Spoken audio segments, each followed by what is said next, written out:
আসসালামু আলাইকুম ওয়া রাহমাতুল্লাহি ওয়া বারাকাতুহু।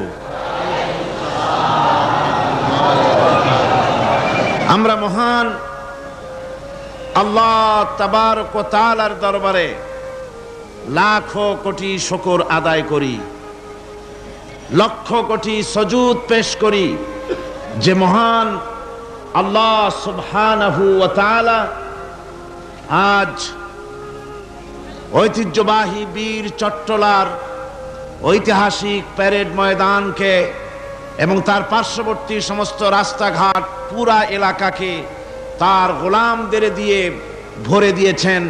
কোরআনে কারীম শোনার জন্য দূর দূরান্ত থেকে, দিক দিগন্ত থেকে মানুষদের আসার তৌফিক দান করেছেন।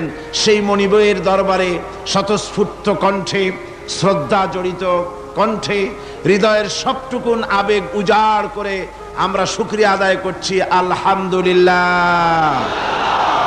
মহব্বতের সাথে জোরে সোরে সবাই পড়েন আলহামদুলিল্লাহ।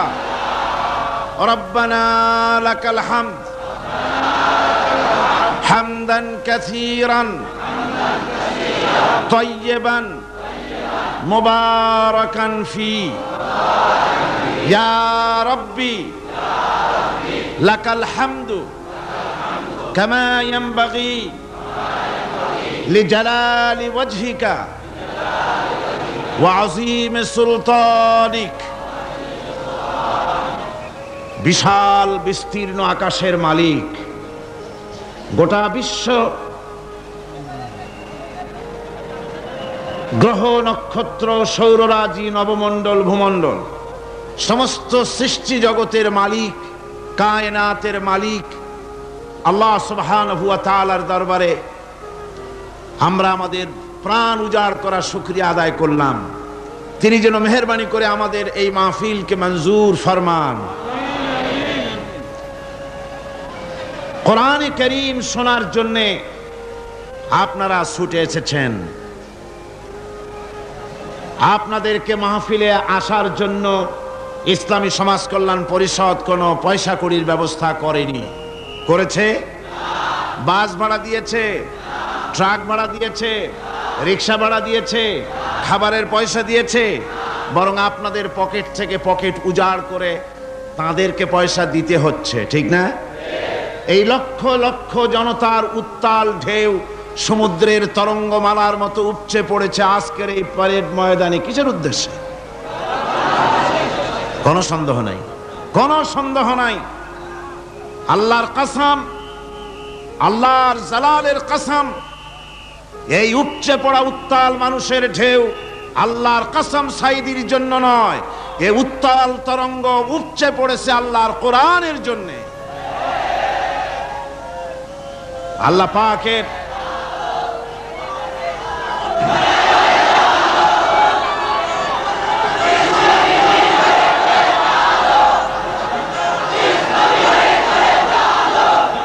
আজকের গোটা পৃথিবীর বুকে, গোটা পৃথিবীর বুকে মানুষের জন্য একমাত্র শান্তির কিতাব, একমাত্র পথ চলার দিশা, একমাত্র হিদায়েতের কিতাব কোরআনে কারীম, কোরআন মাজিদ। পৃথিবীর জন্ম লগ্ন থেকে এ পর্যন্ত শোষক শোষিতের দ্বন্দ্ব নয়, দ্বন্দ্ব শ্রমিক আর মালিকের নয়।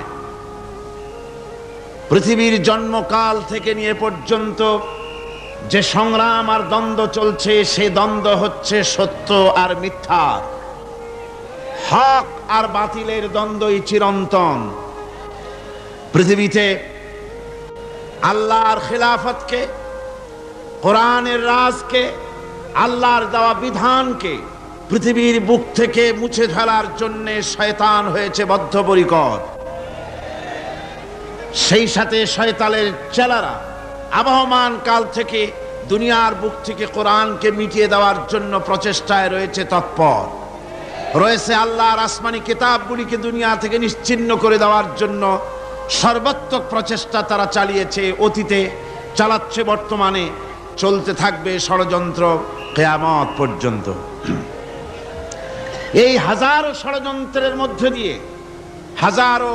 ষড়যন্ত্রের মধ্য দিয়ে ষড়যন্ত্রের সমস্ত জালকে ছিন্ন করে কোরআনের শাশ্বত বাণী, কোরআনে কারীমের আওয়াজ বুলন্দ হচ্ছে। কোরআনই কেবলমাত্র পৃথিবীর বুকে অনাগত ভবিষ্যতে পৃথিবীর নির্যাতিত, নিপীড়িত, শোষিত মানুষের মুখে হাসি ফুটাবার ক্ষমতা রাখে। কেবলমাত্র কোরআন, শুধুমাত্র কোরআন, একমাত্র কোরআন। গোটা বিশ্বের সমস্ত নির্যাতিত মানবতার মুক্তির পথ কোরআন আর সুন্নাহ। এই দুটি জিনিসই পারে মানুষের হাসি ফুটাতে, মানুষের মুক্তির পথ খুঁজে দিতে। সেই পথের অনুসরণ করার জন্য আজ পৃথিবী জুড়ে চলছে সত্যিকারের কোরআনের খাদেমদের সংগ্রাম, আর চলছে পৃথিবীর মানুষের পক্ষ থেকে ইসলামের বিরুদ্ধে চূড়ান্ত ষড়যন্ত্র। আজ বিশ্বের চতুর্দিকে যখন পৃথিবীর মানুষেরা শান্তির পথ খোঁজার জন্য ইসলামের দিকে অগ্রসর হবে, এই মানসিকতা নিয়ে যখন অগ্রসর হচ্ছিল, পৃথিবীর মানুষ যেন ইসলামের দিকে এগোতে না পারে, সেজন্য পৃথিবীতে তিনটি শক্তি ঐক্যবদ্ধ হয়েছে। কটি শক্তি? একটি হচ্ছে ইহুদি, একটি হচ্ছে নাসারা, একটি হচ্ছে মুশরিক, আর বাকিগুলি এদের সহযোগী। এই ত্রিশক্তি ঐক্যবদ্ধ হয়ে পৃথিবীর বুক থেকে ইসলামকে মিটিয়ে দেওয়ার জন্য মুসলমানদের উপরে শুরু করেছে চরম নির্যাতন। এই নির্যাতনের শিকার হয়েছে আলজেরিয়া, নির্যাতনের শিকার হয়েছে বসনিয়া, নির্যাতনের শিকার হয়েছে ফিলিপিন, নির্যাতনের শিকার হয়েছে বার্মা, নির্যাতনের শিকার হয়েছে স্বাধীনতাকামী, স্বাধীনতা দাবিদার কাশ্মীরের মুসলমানেরা। গোটা বিশ্ব জুড়ে মুসলমানদের উপরে চরম নির্যাতন শুরু হয়েছে। আর এসব অত্যাচারের বিরুদ্ধে দেশে বিদেশে যারা গণতন্ত্রের কথা বলেন, তারা মোটেই কথা বলেন না, মুখ খোলেন না। মুসলমানদের উপরে অত্যাচার হচ্ছে তো চলছেই। তবে এই অবস্থা চিরকাল থাকবে না। এই অবস্থা বেশিক্ষণের জন্য নয়। আগামীকাল সূর্য উদয় হওয়া যেমন সত্য কথা পূর্ব দিগন্ত থেকে, অনুরূপভাবে 1994 সন 93 সনটা গেল, আজকে 93 সেন শেষ। আজকের রাত 11টা 59 সময় 1993 সনের বিদায় ঘটবে, আর ঠিক 12টার সময় 1994 সনের আগমন ঘটবে। 1993 সন ছিল গোটা পৃথিবীর বুকে মুসলমানদের রক্ত নিয়ে কাফের বেঈমানদের হোলি খেলার বছর। সন্ত্রাস সৃষ্টি করে কলেজ ইউনিভার্সিটিতে মুসলমানদের রক্ত দিয়ে শিক্ষাঙ্গনকে লালে লাল করে দেওয়ার বছর। ইনশাআল্লাহ আগামী 1994 সন হবে কোরআনের বিজয়ের বছর, ইসলামের বছর, আল্লাহর কোরআনের বিজয়ের বছর হবে আগামী বছর ইনশাআল্লাহ।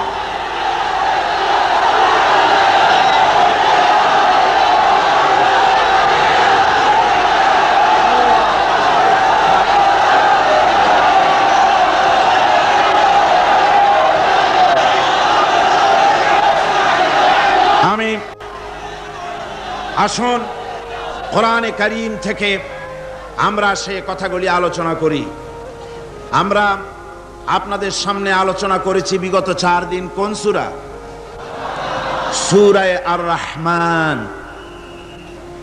দয়ার সাগর যিনি, তার সূরাই আমরা আলোচনা করছি এবং তার থেকে আমরা সাহায্য কামনা করি। আজকে আসুন আমরা শয়তানের ওয়াসওয়াসা থেকে আল্লাহ পাকের কাছে পানাহ চেয়ে নিয়ে যথারীতি কোরআন থেকেই সরাসরি আলোচনা শুরু করি। আমরা শুরু করছি। আর রহমানু আল্লামাল কুরআন খালাকাল ইনসানা আল্লামাহুল বায়ান আশ-শামসু ওয়াল কমারু বিহুসবান ওয়ান নাজমু ওয়াশ-শাজারু ইয়াসজুদান والسماء رفعها ووضع الميزان ألا تطغوا في الميزان وأقيموا الوزن بالقسط ولا تخسروا الميزان والأرض وضعها للأنام فيها فاكهة والنخل ذات الأكمام والحب ذو العصف والريحان فبأي آلاء ربكما تكذبان صدق الله العظيم সূরা আর-রহমান আমরা আপনাদের সামনে আলোচনা করেছিলাম প্রথম দিনে আল্লাহ পাকের রহমান, তার রহমানিয়ত সম্পর্কে, তার দয়া সম্পর্কে বলেছিলাম।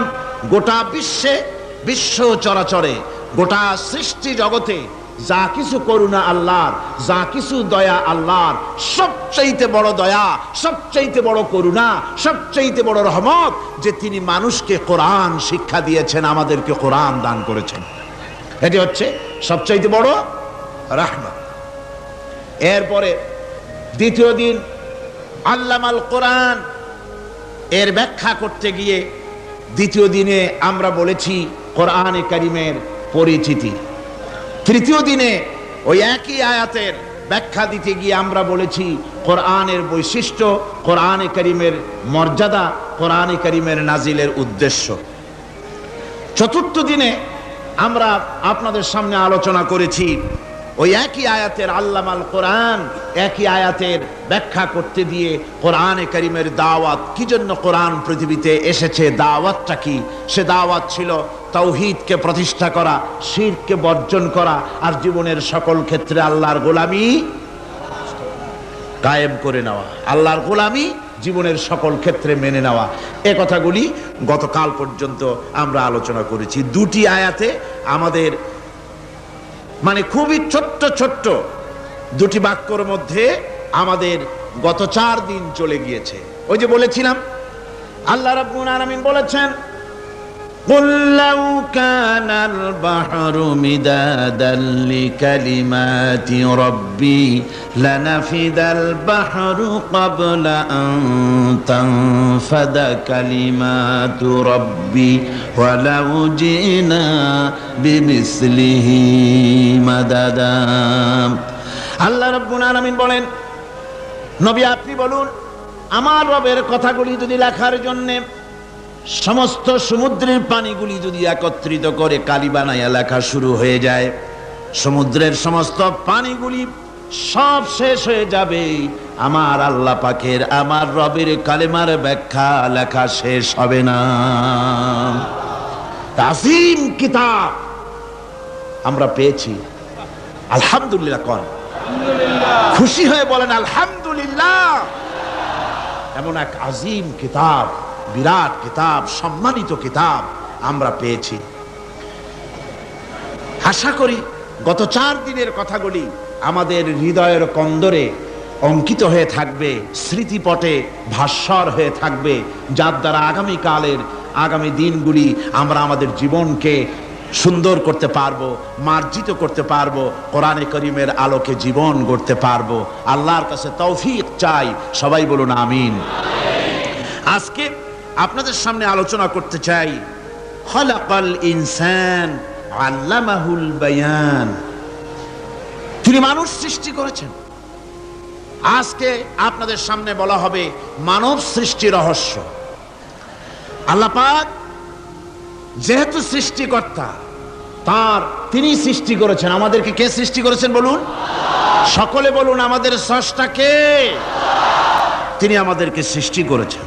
যেহেতু তিনি আমাদের সৃষ্টি করেছেন, সেহেতু আমাদের সঠিক রাস্তা, সঠিক পথ বলে দেওয়ার দায়িত্ব কার? সেই আল্লাহ পাকের। যেহেতু সৃষ্টি করেছেন তিনি, রাস্তা বলে দেওয়ার দায়িত্ব সেই আল্লাহ পাকের। কোরআন মাজিদে এই কথাটি অনেক জায়গায় আল্লাহ পাক বলেছেন। যেমন সূরা আল-লাইলের ভিতরে বলা হয়েছে ইন্না আলাইনা লাল হুদা আমার উপরে এটা দায়িত্ব, পথ কর্মপদ্ধতি পরিদর্শন করা, প্রদর্শন করা, রাস্তা দেখানো, এটার দায়িত্ব হচ্ছে আমি আল্লাহ পাকের। রাস্তা দেখাবেন কে? আল্লাহ পাক। অনেকে বলে যে আল্লাহ পাক কি রাস্তা দেখাবেন? কি হয়েছে ভাই? ভিডিও শুনলে একটু বসুন, একটু বসুন, আমি বলি শোনেন আপনারা। বিষয়টা হচ্ছে আমি বুঝতে পেরেছি আপনাদের অসুবিধা এতটুকুন যে আপনারা আমাকে দেখতে পাচ্ছেন না। তবুও আমি মাঝে মধ্যে ওই ভিডিওর এপাশ ওপাশ করব যাতে করে দেখতে পান। ভিডিওটা সরাবার জন্য অনুরোধ করবেন না, কারণ এই ভিডিওর মাধ্যমে আপনারা তো সরাসরি তাফসীর শুনছেন আর দেখছেন। এই ভিডিওর মাধ্যমে গোটা পৃথিবীতে বাংলাদেশি মুসলমান দুনিয়ায় যত জায়গায় আছে এই ভিডিও চলে যাচ্ছে, ইউরোপে, আমেরিকায়, মধ্যপ্রাচ্যে। আর এর দ্বারা অনেক ইহুদি, অনেক খ্রিস্টান, অনেক বৌদ্ধ, অনেক হিন্দু, অনেক মজুসি ইসলাম কবুল করার সুযোগ পাচ্ছে। বলেন রব্বানা লাকাল হামদ। একটুখানি আমাকে না দেখার এই কষ্টটুকুন বরদাস্ত করুন, একটু ধৈর্য ধরুন। তবু আমি আপনাদেরকে উকি ঝুঁকি মারবো যেন দেখতে পান। আপনাদের এই ধৈর্যের কারণে আল্লাহ সুবহানাহু ওয়া তাআলা আপনাদেরকে মেহেরবানি করবেন, আপনাদেরকে রহমত করবেন। আমরা সবাই বলি আমিন।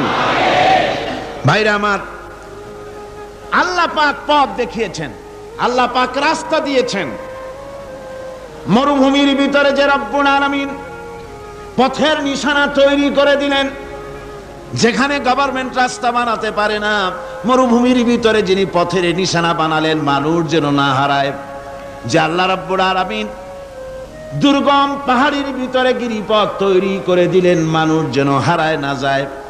সমুদ্রের ভেতরে নাবিকরা দিনের বেলায় সূর্যের আলো দেখে পথ চলে, রাতের আধারে সে যেন গভীর সমুদ্রের ভিতরে হারায় না যায়। আল্লাহ তাই আকাশের ভিতরে তারকা মণ্ডলী খচিত করে রেখেছেন।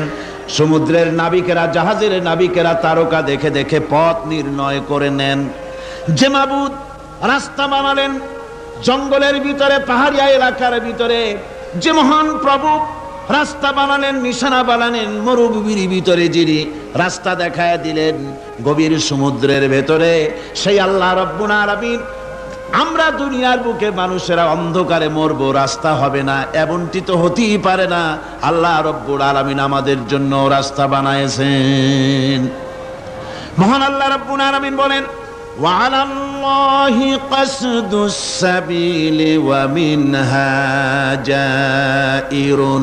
আল্লাহ পাক বলেন, সোজা রাস্তা, সোজা পথ বলে দেওয়ার দায়িত্ব আমি আল্লাহর। যেখানে রয়েছে অসংখ্য বাঁকা পথ, অসংখ্য বাঁকা পথ যেখানে, যে পৃথিবীতে, সেখানে সোজা রাস্তা বলে দেওয়ার দায়িত্বটা কার? জোরে বলেন কার?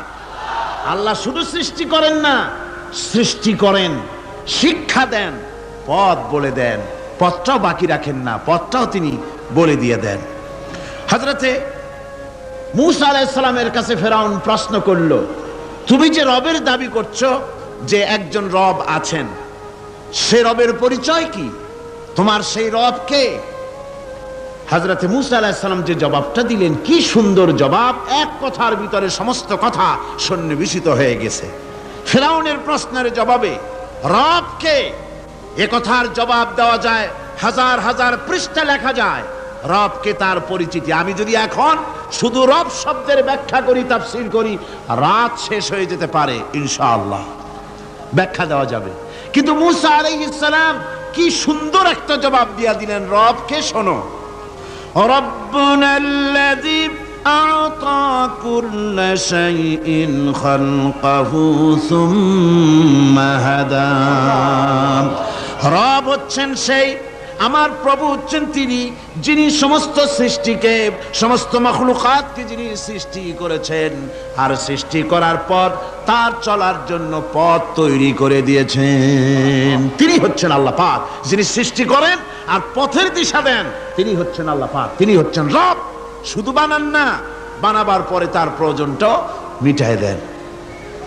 আল্লাহ পাক সেই আল্লাহ বলছেন, খালাকাল ইনসানা আল্লামাহুল বায়ান। তিনি মানুষ সৃষ্টি করেছেন। আমি সম্ভবত দ্বিতীয় দিনে আপনাদেরকে বলেছিলাম, মানুষ বানর থেকে আসে নাই, মানুষ ওরাং ওটাং থেকে আসে নাই, মানুষ শিম্পাজি থেকে আসে নাই, মানুষ বাঁদরের গোষ্ঠী নয়, মানুষ এসেছে মাটি থেকে, আদম থেকে। মানুষের পূর্বপুরুষ হচ্ছেন হযরতে আদম আলাইহিস সালাম। মানুষের পূর্বপুরুষ কে? আদম আলাইহিস সালাম। আর মানুষের পূর্বপুরুষ হচ্ছেন আদম আলাইহিস সালাম, আর তার উৎপত্তি হচ্ছে মাটি থেকে। মানুষ এসেছে আদম থেকে, আদম এসেছে মাটি থেকে। এখন আল্লাহ পাক বলছেন যে আমি হচ্ছি তোমার স্রষ্টা, আমি তোমাকে বানাইছি। কোরআনে কারিমে কথা এভাবে বলছে, কাইফা তাকফুরুনা বিল্লাহি ওয়া কুনতুম আমওয়াতান ফাহিয়াকুম সুম্মা ইউমীতুকুম সুম্মা ইউহয়ীকুম সুম্মা ইলাইহি তুরজাউন। হে মানুষ, তোমরা কিভাবে কুফরি করো, অস্বীকার করো, আল্লাহর সাথে নাফরমানি করো? কিভাবে করো? যে আল্লাহ তুমি ছিলে মৃত্যু, তোমাকে আল্লাহ পাক জিন্দা করেছেন। এই জিন্দা থেকে আবার মৃত্যু করবেন, আবার মৃত্যু থেকে তোমাদেরকে জিন্দা করবেন, আবার সেই আল্লাহর কাছে তোমাদেরকে ফিরে আসতে হবে। সুতরাং মানুষ জন্মের পূর্বে সব মৃত্যু ছিল, একথা তো আজ বিজ্ঞানসম্মত কথা, বৈজ্ঞানিক সত্য কথা। মানুষ জন্মের আগে মৃত্যু ছিল। কিভাবে? মানুষের উৎপত্তি থেকে এলো, কোরআনে কারীম তা পরিষ্কার করে বলছে। তোমাকে কিভাবে সৃষ্টি করেছে তুমি দেখো। সন্তান মায়ের জরায়ুতে আসার পূর্বে সে ছিল পিতার শুক্রকীট আর মায়ের ডিম্বাণু, অর্থাৎ স্পার্মটোজন এবং ওভাম, এই দুটি জিনিসের মধ্যে সে বিভক্ত ছিল। মায়ের বক্ষপিঞ্জর এবং পিতার পৃষ্ঠদেশ থেকে সবেগে নির্গত এক ফোঁটা পানি দিয়ে আমি আল্লাহ পাক তোমাকে সৃষ্টি করেছি। কোরআনে কারীম বলছে, হাল আতা আলাল ইনসানি হিনুম মিনাদ দাহরি লাম ইয়াকুন শাইআম মাযকুরা। মানুষের জীবনে কি এমন এক সময় এসেছিল না যখন সে উল্লেখযোগ্য বিষয় বস্তু হিসাবে পরিগণিত ছিল না? তোমার নাম ছিল না, পরিচয় ছিল না, কিছুই ছিল না, দুনিয়ার কেউ তোমাকে জানতো না, শুনতো না। আমি আল্লাহ পাক তোমাকে সৃষ্টি করেছি। তুমি কোত্থেকে এলে? কোরআনে কারীম থেকে তা জেনে নাও। আল্লাহ রাব্বুল আলামিন বলেন, ইন্না খালাকনাকুম মিন তুরাবিন সুম্মা মিন নুতফাতিন সুম্মা মিন আলাকাতিন সুম্মা মিন মুদগা। আমি রব্বুল আলামিন তোমাকে সৃষ্টি করেছি, মাটির উপাদান দিয়ে তৈরি করলাম। মা বাপের, পুরুষের স্পার্মটোজন আর মহিলাদের ওভাম দুটোতে মিলে মায়ের গর্ভের ভিতরে নাপাক পানি ফোঁটাকে জমাট রক্তে পরিণত করে দিলাম। এই জমাট রক্তকে গোশত বানালাম, কচি কচি হাড় দিয়ে একটা বডি, একটা স্ট্রাকচার তৈরি করলাম। তারপরে ফাকাসাউনাল ইযামা লাহমা, গোশত দিয়ে, রগ দিয়ে, চামড়া দিয়ে সুন্দর করে ছাউনি দিয়া মায়ের গর্ভের ভিতরে আমি আল্লাহ রব্বুল আলামিন তোমাকে বানাইছি। মায়ের পেটের ভিতরে ফি কারারিম মাকিন, একটি সুরক্ষিত জায়গায় তোমাকে আমি রেখে দিলাম, যেখানে কোনো রোগ, কোনো জার্ম যেখানে পৌঁছতে পারবে না, কোনো অসুবিধা হবে না। এমন একটা জায়গায়, এমন একটা ইন্টেনসিভ কেয়ার ইউনিটের ভিতরে রেখেছি। সুবহানাল্লাহ ওয়া বিহামদিহি। একটা ইন্টেনসিভ কেয়ার ইউনিট, যেখানে কোনো রকমের কোনো জার্ম প্রবেশ করে বা করবার কোনো ক্ষমতা নাই কারো। এমন একটা যে একটা প্যাকেট, সুন্দর একটা প্যাকেট, একটা কভারের মধ্যে তোমাকে তৈরি করা হলো মায়ের পেটের মধ্যে। তারপরে আজকে তুমি কুফরি করতেছো, আজকে আমাকে অস্বীকার করছো। ওই গর্ভের ভেতরে আমি ইচ্ছে করলে রক্তের পিণ্ডের আকারে মায়ের গর্ভ থেকে আবর্ষণ করে দিতে পারতাম, দুনিয়ার মুখ দেখতে পারতে না। মায়ের পেটের ভেতর থেকে মরা সন্তান হিসাবে বের করে দিতে পারতাম, বিকলাঙ্গ করে বের করে দিতে পারতাম, পঙ্গু করে বের করতে পারতাম। পারতেন না? আল্লাহ রাব্বুল আলামিন বলেন কেমনে বানালাম? খলাকাল ইনসান, মানুষ আমি সৃষ্টি করেছি মায়ের পেটের ভিতরে বসে যখন ক্ষুধার উদ্রেক হলো, রুহু যখন এসে গেল, ক্ষুধা লাগলো, খাবারের প্রয়োজন হলো, আমি কেমনে খাওয়ালাম? দুনিয়ার কোনো মা বাপ, কোনো নেতা, কোনো ডাক্তার, কোনো চিকিৎসা বিজ্ঞানী মায়ের পেটের সন্তানের খাবার সরবরাহ করতে পারে না। আল্লাহ পাক বলেন তুমি কি খাবে? ব্যবস্থা আমি করেছি।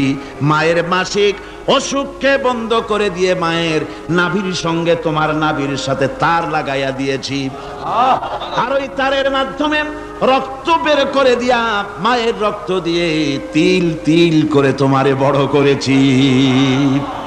রক্তটা মুখে লাগাই নাই, মুখে লাগলে পরে নাপাক রক্ত, মুখটা নাপাক হয়ে যাবে। নাভির ভিতর দিয়ে পাস করে দিলাম, মুখটাকে পবিত্র রেখে দিলাম, যাতে করে দুনিয়ায় আসার পর আমার পবিত্র বানানো মুখখানা দিয়া এই দুনিয়ায় বসে তোমার আল্লাহর পবিত্র নামের জিকির করতে পারো। এমন সুন্দর করে মায়ের পিঠের ভিতরে তৈরি করলাম, হাত দিলাম, পা দিলাম, সুন্দর করে বানালাম, এমন নিখুঁত করে বানালাম, তাকায়া দেখো নিজের দিকে, সুন্দর করে বানালাম। এরপরে কি করলাম? সুম্মা নুখরিজুকুম তিফলা, বাচ্চার আকারে মায়ের পেট থেকে আস্তে করে বের করে নিয়ে আসলাম। সুবহানাল্লাহ বিহামদি, আস্তে করে মায়ের পেট থেকে নিয়ে এসেছি পৃথিবীর বুকে। পৃথিবীতে যখন আসলে তখন তোমার অবস্থাটা কি ছিল? ক্ষুধার যন্ত্রণায় যদি মরেও যেতে, কান্দা ছাড়া ভাষা নাই। ভাষা আছে? কোনো হুঁশ ছিল আমাদের? কোনো জ্ঞান ছিল?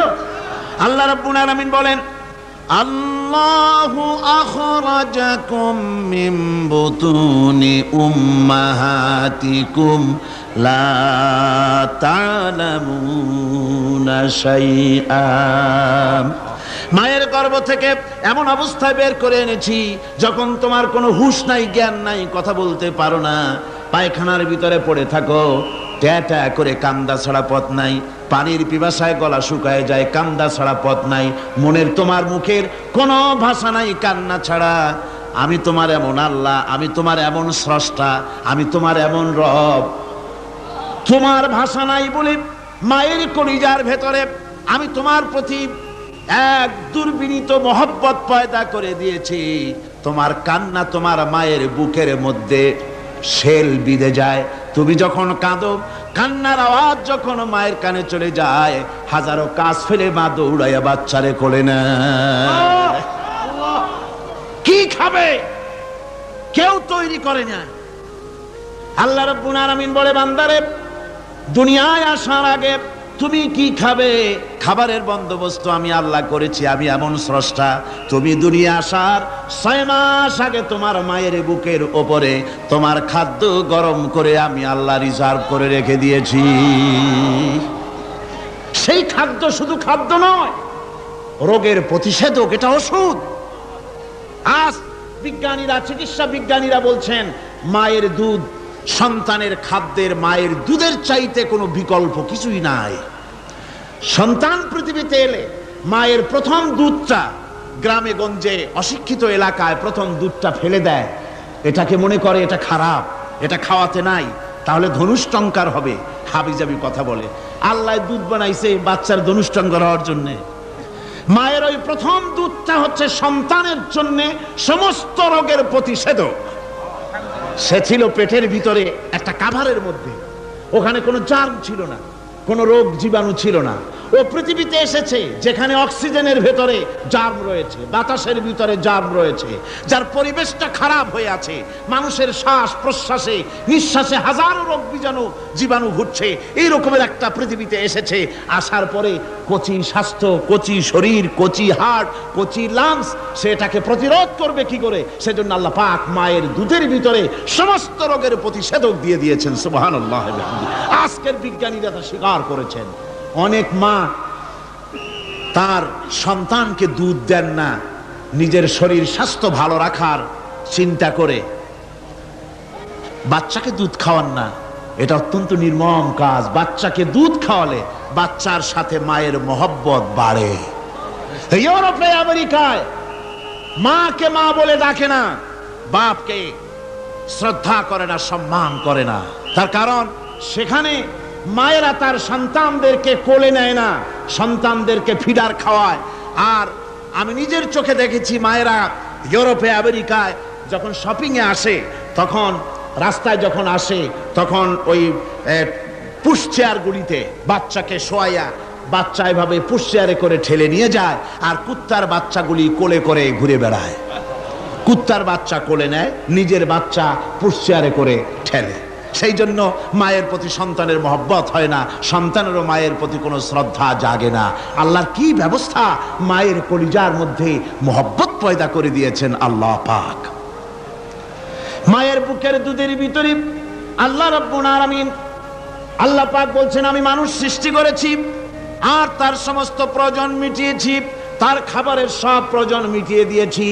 দুধটাকে ঘন করি নাই হজম করতে পারবে না বলে, ওই দুধটা সামান্য পাতলা করে দিয়েছি, ওর ভিতরে সামান্য মিষ্টি দিয়েছি।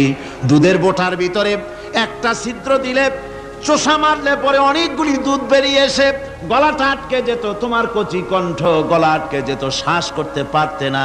এজন্য মায়ের স্তনের বোটার ভিতরে সূক্ষ্ম সূক্ষ্ম 32টা ছিদ্র করে আস্তে করে দুধ বার করে তোমার জীবন আমি বাঁচাইছি।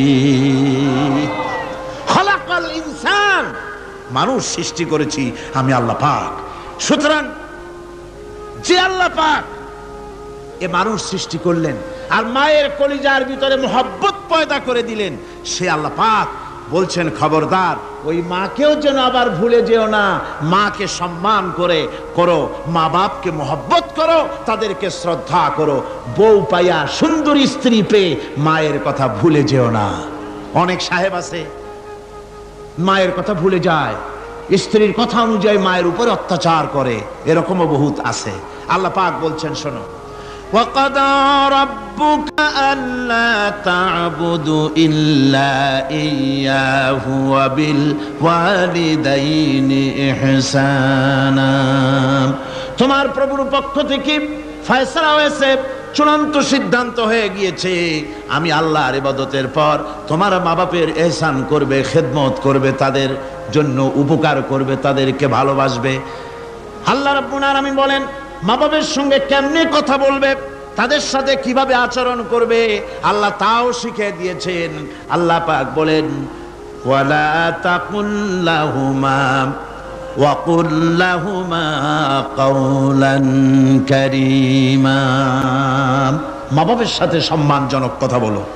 ওয়া কুল লাহুমা কাওলান কারীমা, সম্মানজনক কথা বলো।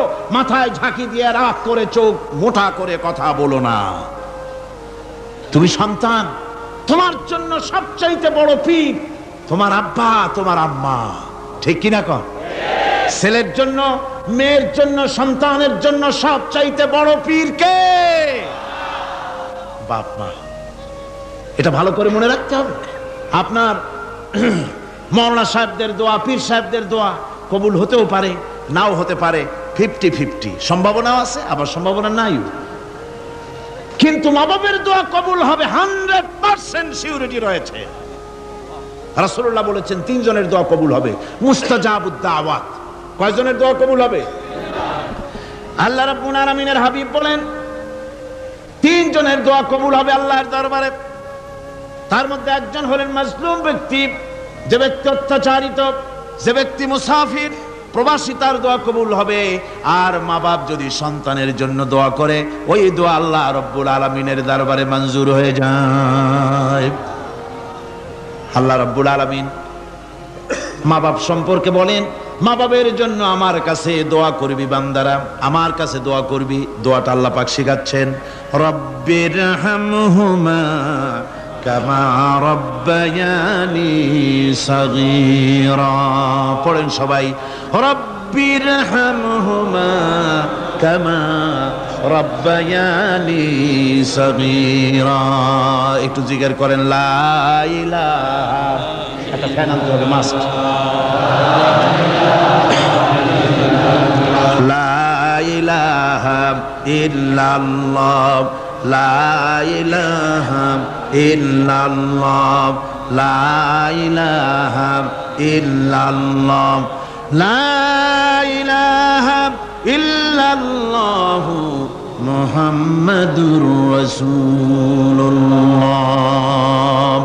আমার ভাইরা, আল্লাহ পাক শিখাচ্ছেন, বান্দা তোর মা বাপের জন্য আমার কাছে দোয়া কর। আয় আল্লাহ, আয় রব, আয় আমার প্রভু, আমার মা বাপ যেমন ছোটবেলায় আমাকে স্নেহের কোলে লালন পালন করেছে, আয় আমার আল্লাহ তুমি আমার মা বাপকে তোমার রহমতের কোলে লালন পালন করো। আল্লাহ শিখাই দিয়েছেন। আমার ভাইরা, প্রত্যেক নামাজের পরে এই দোয়াটা ভুলে যাবেন না। ভুলে যাবেন? ভুলে যাবেন? আমার ভাইয়েরা, আমার বোনেরা, সবাই প্রত্যেক নামাজের পরে পড়বেন, রাব্বির হামহুমা কামা রাব্বায়ানি সগীরা। এই দোয়া করতে কেউ ভুলে যাবেন না। আল্লাহ রাব্বুল আলামিন বলে, বান্দারে ওয়া ওয়াসাইনাল ইনসানা বিওয়ালিদাইহি ইহসানা হামালাতুহু উম্মুহু কুরহা ওয়া ওয়াদাতুহু কুরহা। আল্লাহ পাক বলেন, আমি পৃথিবীর সমস্ত মানব মণ্ডলীকে উপদেশ দিয়েছি, মা বাপকে সম্মান করো, শ্রদ্ধা করো, তাদের উপকার করো। তার কারণ হলো তোমার মা তোমাকে গর্ভে ধারণ করেছে অত্যন্ত কষ্টের সাথে। আল্লাহ বলতেছেন, মা তোমাকে গর্ভ ধারণ করেছে অত্যন্ত কষ্টের সাথে, এরপরে তোমাকে ডেলিভারি করেছেন অত্যন্ত কষ্টের সাথে, তোমাকে ডেলিভারি করেছেন। আমার ভাইয়েরা, জনাব অধ্যাপক মফিজুর রহমান সাহেব আমাকে বলছেন যে মাহফিলের চতুর্দিকে ওনাদের কাছে রিপোর্ট এসেছে এক শ্বাসরুদ্ধকর পরিবেশ সৃষ্টি হয়ে গিয়েছে। মহিলাদের ভেতরে 3 জন নাকি সেন্সলেস হয়ে পড়েছেন, এত প্রচন্ড ভিড় হয়েছে সেখানে। আপনারা দোয়া করুন, আল্লাহ যেন এই মাহফিলকে সুন্দর রূপে পরিচালিত করে দেন, রহমতের হাওয়া যেন বহায় দেন। জোরে কোন আমিন, আরো জোরে কোন আমিন। আমি দেখতে পাচ্ছি আপনারা ঠাসাঠাসি করে বসেছেন, তারপরেও আল্লাহ পাক কোরআন শরীফে বলেছেন, তোমরা যদি অপর ভাইকে একটু জায়গা করে দাও, নিজের জায়গা কম করে আল্লাহ বেহেশতের মধ্যে তোমার জায়গা বাড়াই দিবেন। আল্লাহ পাক কোরআন শরীফে বলেছেন। আমি সমস্ত মুসলমান, একজনও দাঁড়াবেন না, এক বান্দাও দাঁড়াবেন না। বসা অবস্থায় আপনারা সামনের দিকে চেপে আসেন, এই মঞ্চের দিকে বসা অবস্থায় সমস্ত মানুষ নড়ে চড়ে বসেন, হরকতে বরকত হবে, নড়ে চড়ে বসেন। আর এই ফাঁকে দাঁড়াবেন না, খবরদার। বসা অবস্থায় মঞ্চের দিকে চেপে আসেন আর জোরে সোরে মহব্বতের সাথে জিকির করেন, লা ইলাহা ইল্লাল্লাহ। গভীর রাত্রে মানুষ সব ঘুমায় যায়, গর্ভবতী মা ঘুমাতে পারে না, সন্তান পেটের ভিতরে হাঁটু দিয়া গুতা মেরেছে, পা দিয়া লাথি মেরেছে। মা চরম শীতের রাত্রে, প্রচন্ড শীতের রাতে গায়ের লেপটা সরায় দিয়া মা একবার দাঁড়ায় আর একবার বসে, একবার দেওয়ালের সাথে হেলান দিয়া দাঁড়ায়, কষ্ট করে রাতটারে কাটায় দেয়। আবার সারাদিন সংসারের জন্য কাজ করেছেন, রান্না বান্না করেছেন মা, সকলকে খাওয়াইয়া মা শেষের দিকে খেতে গেছেন। যখন নিজে খেতে গেলেন, খাবারের ক্ষুধাত নিয়ে পেট ক্ষুধা নিয়ে খেতে বসেছেন, পেটের ভিতরে সন্তান লাথি মেরেছে, পেটের মধ্যে ঘুষা মেরেছে, হাঁটু দিয়া গুতা মেরেছে, ভরা পেটে পেটের ভিতরে সন্তান গুতা মারলো হাঁটু দিয়া, মাথা দিয়া। মা ক্ষুধা রয়েছে পেটে, খেতে পারলেন না, বেদনা শুরু হয়েছে। খাবারের থালাটা ঠেলে দিয়ে মা দাঁড়ালেন, বসলেন, চোখের পানি ফেললেন। এভাবে করে মা একটা দুইটা দিন নয়, 10টি মাস পর্যন্ত সন্তানটাকে পেটের মধ্যে নিয়ে, একটা জীবিত মানুষ আর একটা জীবিত সন্তান পেটের মধ্যে নিয়ে নড়াচড়া করছেন, চলাফেরা করছেন। কিতাবের মধ্যে এসেছে, রাতের বেলায় মা যে ঘুমাতে পারেন না, সন্তানের নড়াচড়ার কারণে রাতভর ইবাদত করলে যত সওয়াব পাওয়া যেত, আল্লাহ ওই সওয়াব মায়ের আমলনামায় লিখে দেন। সন্তান পেটে থাকার কারণে খেতে পারে না, পেট ভরে ক্ষুধায় কষ্ট পায় মা, এই জন্যে 10 মাস ধরে রোজা রাখলে যে সওয়াব হতো, আল্লাহ রাব্বুল আলামিন মায়ের আমলনামায় রোজার সওয়াব লিখে দেন। 10 মাস পুরে গেল, সন্তান ডেলিভারির সময় চলে এলো। মায়ের মন বিমর্ষ, সন্তান ডেলিভারি হবে, না জানি মরে যায় নাকি, না জানি অপারেশন লাগে নাকি, কি অবস্থা হবে। মা খেতে পারে না, মুখটা শুকায়া যায়। ডেলিভারির সময় যখন আসে, মা বাবার কাছ থেকে বিদায় নিয়ে যায়, স্বামীকে একান্তে গোপনে ডেকে নিয়ে বলে, প্রাণের স্বামী দীর্ঘদিন একসঙ্গে ঘর কন্যা করেছি, অপরাধ হয়ে যেতে পারে, আমারে মাফ করে দিও। আমার মনে হয় এবার আমি আর বাঁচবো না। সংসার থাকলো, চাবি থাকলো, সব বুঝে নাও, আমারে মাফ করে দিও। মা চলে গেল সুতিকা গৃহে, ক্লিনিকে চলে গেল, অপারেশন থিয়েটারে চলে গেল, অথবা ডেলিভারির জায়গায় চলে গেল। ডেলিভারি পেইন শুরু হয়ে গেল, বেদনা শুরু হয়ে গেল। এক একটা বেদনা যেন মায়ের এক একটা মৃত্যু যন্ত্রণা শুরু হয়ে যায়। এমন যন্ত্রণা, প্রসব বেদনা দুনিয়ার ভুক্তভোগী মা ছাড়া আর কেউ জানে না। এই চরম বেদনার ভেতর দিয়ে, চরম কষ্টের ভিতরে মা যখন একটা বাচ্চা প্রসব করলো, জিহাদের ময়দানের মতো মা রক্তাক্ত হয়ে গেলেন, সন্তান দুনিয়ায় এলো। মা তখন অস্থির থাকেন। এত বড় বিরাট কষ্টের ভিতরে আল্লাহ রাব্বুল আলামিন বলেন, সন্তান যখন ডেলিভারি হয়ে গেল, মায়ের মনের ভিতরে আমি তখন এই ফিলিংস, এই টেন্ডেন্সি জাগ্রত করে দিই, দেখ কি হয়েছে। মা তখন দেখতে চায় কি হয়েছে। মায়ের সামনে যখন এত কষ্টের, হৃদয় রিংড়ানো, কলিজার 32টি নাড়ি ছেঁড়া যন্ত্রণার সন্তান যখন মায়ের চোখের সামনে আসে, আল্লাহ পাক বলেন, মা যখন তার ছেলের মুখের দিকে তাকায়, মেয়ের মুখের দিকে তাকায়, আল্লাহ বলেন 10 মাসের পেটে ধরা কষ্ট আর ডেলিভারির সব কষ্ট মায়ের মন থেকে মুছে ফেলে দেই। আল্লাহ রাব্বুল আলামিন বলেন, খবরদার দুনিয়ার মানুষ, এমন মায়ের সাথে নাফরমানি করবি না, এ মায়ের সাথে নাফরমানি করবি না, মাকে সম্মান করবি, মার কাছে দোয়া চাবি। দুনিয়ায় যদি সম্মান চাও, রিজেক্ট চাও, মায়ের পায়ে ধরে কাঁদো। মায়ের জাতি অনেক সম্মান তার। রাসূল করিম সাল্লাল্লাহু আলাইহি সাল্লামকে প্রশ্ন করা হয়েছে, হুজুর খেদমত করব কার? হুজুর কয় মায়ের। তারপরে কার? হুজুর কয় মায়ের। তারপরে কার? হুজুর বলেন মায়ের। তারপরে কার? তোমার পিতার। 3 গুণ তোর মায়ের মর্যাদা, 3 গুণ বেশি, তোর বাপের চাইতে মর্যাদা বেশি। সুবহানাল্লাহ পড়ে। আর আজকে ইসলামের শত্রুরা তারা বলে যে ইসলাম নারীর অধিকার আদায় করে নাই। নারীর অধিকার ইসলাম দেয় নাই তো কে দিয়েছে? আমার বন্ধুগণ, বিশ্বনবী জনাব মুহাম্মদ রাসূলুল্লাহ সাল্লাল্লাহু আলাইহি ওয়াসাল্লাম মসজিদে নববীর ভিতরে বসে আছেন। এক বৃদ্ধা মহিলা মসজিদের মধ্যে প্রবেশ করলেন। হুজুর বৃদ্ধাকে দেখে দাঁড়ায় গেলেন, বিশ্বনবী বুড়ি মেয়ে লোককে দেখে দাঁড়ায় গেলেন।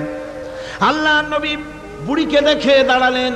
বুড়ি যখন কাছে এলেন, আল্লাহর নবী নিজের গায়ের চাদর বুড়ির জন্য বিছায়া দিলেন। বুড়ি বসলেন। এরপরে কথাবার্তা সারার পর বুড়ি যখন বিদায় হবেন, হুজুর আবার দাঁড়ালেন। বুড়ি মহিলা চলে গেলেন। সাহাবায়ে কেরাম বলেন, ইয়া রাসূলুল্লাহ, কিছুই বুঝলাম না, একজন বৃদ্ধা মহিলার জন্য বিশ্বনবী দাঁড়ান আর গায়ের চাদর বিছান, আমরা বড় আশ্চর্য হয়ে গেলাম। নবীজি বলেন, ও আমার সাহাবীরা, তোমরা জানো না, এই মহিলাকে চিনতে পারো নাই। আমি আমার মায়ের দুধ আমার জীবনে কিসমতে তেমন হয় নাই। আমি আমার মায়ের দুধ তেমন কিসমতে পাই নাই। যার বুকে দুধ খেয়ে, যার কোলে কাখে চড়ে আমি বড় হয়েছি, আমার সেই দুধ মা, ইনি হযরতে হালিমাতুস সাদিয়া, আমার সেই দুধ মা। রাসূলুল্লাহ নিজে সম্মান দিয়েছেন মায়ের। খবরদার মাকে অসম্মান করবেন না, মাকে সম্মান করবেন, মাকে শ্রদ্ধা করবেন। আমার বন্ধুগণ, আলেম ওলামা পীর বুজুর্গদের জন্য হাদিয়া তো দেন আপনারা, কোনো নিষেধ নাই, দেন। হাদিয়া দেওয়াও সুন্নত, নেওয়াও সুন্নত, দিবেন, আমি কোনো নিষেধ করি না। কিন্তু আমি বলতে চাই, পীর বুজুর্গদের কাছে, আলেম ওলামাদের কাছে হাদিয়া দিয়া আল্লাহরে যত না খুশি করতে পারবেন, এই ডালিম বেদানার মৌসুমে বেদানা একটা ভেঙে নিজ হাতে যদি মায়ের মুখে তুলে দেন, আল্লাহর আরশ খুশি হয়ে যাবে, আল্লাহর আরশে আজিম খুশি হয়ে যাবে, আল্লাহ পাক খুশি হয়ে যাবেন। মায়ের খাওয়াও, বাপকে খাওয়াও, তোমার সবচেয়ে বড় পীর তিনি।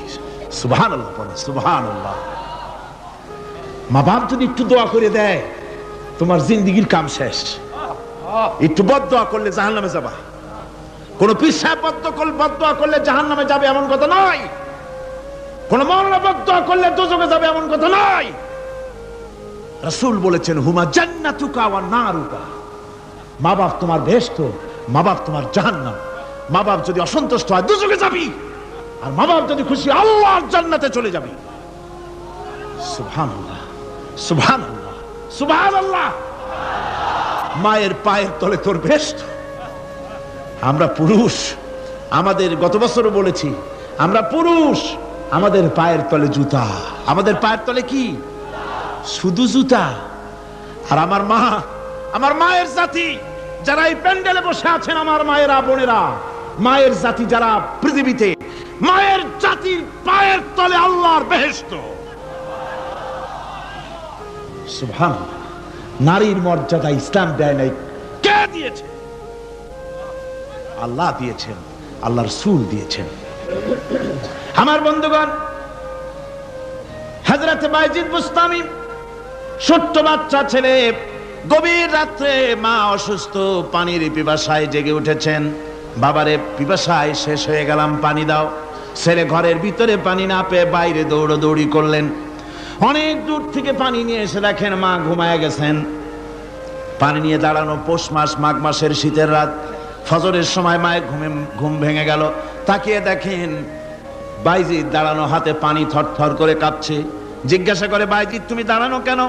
ছোট্ট বাচ্চা বলে, মা পানি চেয়েছিলে তুমি গভীর রাত্রে, পানি ঘরে ছিল না, অনেক দূর থেকে আনতে হয়েছে। মা বলছে, ঘুমাও নাই কেন গ্লাস থুইয়া? বাচ্চা বলে, ঘুমাই নাই। তুমি যদি আবার পানি চাও, সময় মতো যদি দিতে না পারি, মা তোমার কষ্ট হবে। এই জন্য ফজর পর্যন্ত আমি দাঁড়ায় আছি, কখন তুমি পানি চাও। মা হাতের থেকে পানি নিয়ে পান করলেন। বাইজিদকে বিছানার উপরে আরাম করে কম্বল দিয়ে ঘুম পড়াইয়া দিলেন। হযরত বাইজিদের মা উযু করে ফজরের নামাজ পড়ে সিজদায় চলে গেলেন। চিৎকার মেরে কেঁদে বলেন, আমার রব, আমার আল্লাহ, আমি আমার বাইজিদের মা, আমি মা হয়ে বাইজিদের জন্য দোয়া করি। বাইজিদ আমার জন্য আজকে যা করেছে, আমি মা, আমার কলিজা ঠান্ডা হয়ে গেছে। আয় আল্লাহ, আমি বাইজিদের জন্য দোয়া করি, তুমি তাকে সুলতানুল আরিফিন বানাইয়া দিও। মঞ্জুর হয়ে গেল আল্লাহ পাকের কাছে দোয়া। আমার ভাইরা, আল্লাহ পাক বলছেন, খবরদার, আমার ইবাদতের পরে মা বাপ, আল্লাহর ইবাদতের পরে কারা? মা বাপ। মা বাপকে সম্মান করো, শ্রদ্ধা করো, মোহাব্বত করো, কিসমত খুলে যাবে, কিসমত খুলে যাবে। মা বাপকে সম্মান করো। হযরত আবু হুরায়রা রাদিয়াল্লাহু তাআলা আনহু রাসূলের সামনে এসে কাঁদতেছেন। হুজুর বলছেন, আবু হুরায়রা কাঁদো কেন? কাঁদো কেন? রাতের বেলা কাঁদো কেন? হযরত আবু হুরায়রা বলছেন, হুজুর আমাকে মা মেরেছেন। হুজুর বলছেন, মা মারলো কেন? কোন অপরাধ করেছো? কোন গোস্তাখি করেছো? আবু হুরায়রা বলছেন, না হুজুর, কোন গোস্তাখি করি নাই, তবে মারলো কেন? হযরত আবু হুরায়রা বলছেন, হুজুর আমি আপনার দরবার থেকে ফিরতে রাত হয়ে গিয়েছিল। মা জিজ্ঞেস করলেন, আবু হুরায়রা এত রাত্রে কোথায় ছিলি? বললাম, আমি ছিলাম যে কদম চুমতে পারলে দুনিয়া ধন্য হয়, সেই দরবারে নববীর কদম মোবারক থেকে আসতে আমার দেরি হয়েছে। আমার মা মুশরিকা, আপনার নাম শুনে তার গায়ে আগুন জ্বলে উঠলো, আমাকে ধরে মারা আরম্ভ করলো। বলল, হয় আমার বাড়ি ছাড়বি, আর না হয় মুহাম্মদ সাল্লাল্লাহু আলাইহি ওয়াসাল্লামের দরবার ছাড়বি। আমি বললাম, আমার মা, তুমি বুড়ি মানুষ, তোমার গায়ে যত শক্তি আছে সমস্ত শক্তি দিয়ে আমারে পিটাও, আমারে মারো। মারতে মারতে আমাকে বাড়ি থেকে তুমি বের করে দাও। তোমার বাড়ি শুদ্ধ, তাম দুনিয়া ছেড়ে দিতে পারি, আল্লাহর নবীর কদম মোবারক ছেড়ে দিতে পারি না। হুজুর, আমার মা আমাকে গলা ধাক্কা দিয়ে বের করে দিয়েছেন। হুজুর বলছেন, আবু হুরায়রা, তোমার মা তোমাকে মেরেছে, তুমি আমার কাছে নালিশ করছো? আমার তো এখানে ইন্টারফেয়ার করার কিছুই নেই। সুবহানাল্লাহ, সুবহানাল্লাহ। মা তোমাকে মেরেছে, এখানে আমার করার কিচ্ছু নাই। বিশ্ব নবী বলছেন, এত বড় পাওয়ারফুল নবী, লেজিসলেটিভ পাওয়ার, সারে আল্লাহ তাকে বানিয়েছেন শরীয়ত প্রণেতা।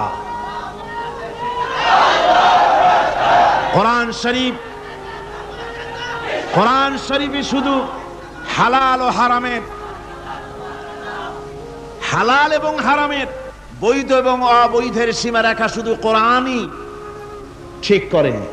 রাসূলের জন্য আল্লাহ ছেড়ে দিয়েছেন। আল্লাহ রাসূলও হারাম, হালাল এবং হারামের বৈধতা অবৈধতার সীমারেখা নির্ধারণ করেছেন। এত বড় ক্ষমতা তার, এত বড় পাওয়ারফুল বিশ্বনবী, তিনি বলছেন মা মেরেছে, আমার করার কিছু নাই। চিন্তা করেন কত বড় কথা, এ কথার লোড কত। হযরত আবু হুরায়রা বলেন, ইয়া রাসূলুল্লাহ, মা মাকে মেরেছেন, আমি আল্লাহর নবীর কাছে মায়ের বিরুদ্ধে নালিশ করতে আসি নাই। বললেন, কেন এসেছো? হযরত আবু হুরায়রা বলেন, হুজুর এসেছি একটা কারণে। আমি জানি আল্লাহ নবী যদি আল্লাহর দরবারে হাত উঠায়া কোনো জিনিস বলে, আল্লাহ রাব্বুল আলামিন সঙ্গে সঙ্গে মঞ্জুর করে নেন। হুজুর আমি এসেছি, মেহেরবানি করে দোয়া করুন আমার মাকে যেন আল্লাহ হেদায়েত নসিব করে দেন। আল্লাহ নবী হাত উঁচু করে বললেন, আল্লাহুম্মা হিদি উম্মা আবি হুরায়রা, আয় আল্লাহ আমি দোয়া করি আবু হুরায়রার মাকে তুমি হেদায়েত নসিব করে দাও। রাসূলুল্লাহ দোয়া করছেন আর আবু হুরায়রা সমানে দৌড়াচ্ছেন।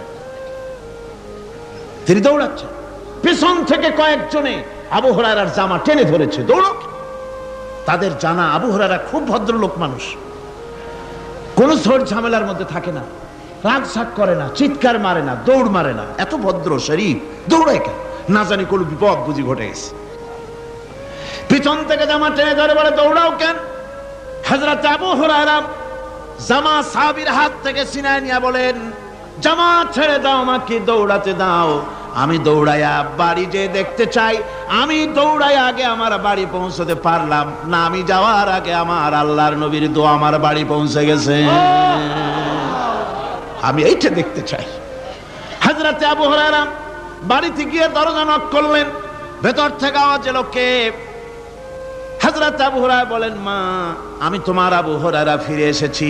মা বলছেন, বাবা অপেক্ষা করো, দরজা খুলতেছি। হযরত আবু হুরায়রা বলেন, মায়ের গলার আওয়াজের ভিতরে শিরকিয়াতের কর্কশতা পেলাম না, মায়ের গলার আওয়াজের ভিতরে তাওহীদের গন্ধ পেলাম। আমার মনে হলো নবীর নিক্ষিপ্ত তীর তার নিশানায় পৌঁছে গেছে। কিছুক্ষণ পর মা আমার বেরিয়ে এলেন, মাথা থেকে চুলের থেকে বুড়ি মানুষ, সাদা চুলের ভিতর থেকে পানি পড়তেছে। মা বলল, বাবারে তোমারে মারার পর আমি বড় অনুতপ্ত হয়েছি, অনুশোচনা করেছি, আমি গোসল করেছি, মনে মনে ভাবলাম আমার ছেলে তো কোনো খারাপ জায়গায় যায় নাই, কেন তারে মারলাম? আমি বড় লজ্জায় পড়েছি তোমারে মেরে। ও আমার আবু হুরায়রা, আমি গোসল করেছি, পবিত্র হয়ে গেছি, জলদি করে আমাকে নিয়ে চলো বিশ্ব নবী জনাবে মুহাম্মদুর রাসূলুল্লাহর দরবারে। হযরত আবু হুরায়রার মা ঘোষণা করলেন, আশহাদু আল্লা ইলাহা ইল্লাল্লাহু ওয়াহদাহু লা শারীকা লাহু ওয়া আশহাদু আন্না মুহাম্মাদান আবদুহু ওয়া রাসূলুহু।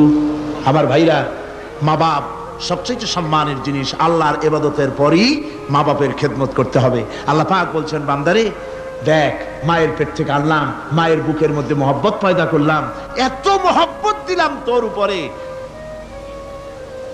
যে কোনো বিদেশে যান, যেখানে যান, বাড়িতে ফিরলে পরে সকলে ছেলে মেয়ে ভাই বোন সবাই দেখবে সুটকেসে আমার জন্য আনছে কি। সবাই চিন্তা করবে আমার জন্য কি এনেছে। একমাত্র মা সন্তানের মুখের দিকে তাকাবে কখন খাইছে সে। সুবহানাল্লাহ, সুবহানাল্লাহ, আমার বাসার মুখখানা শুকনা, তুই বুঝি আজকে কিছু খাইস নাই।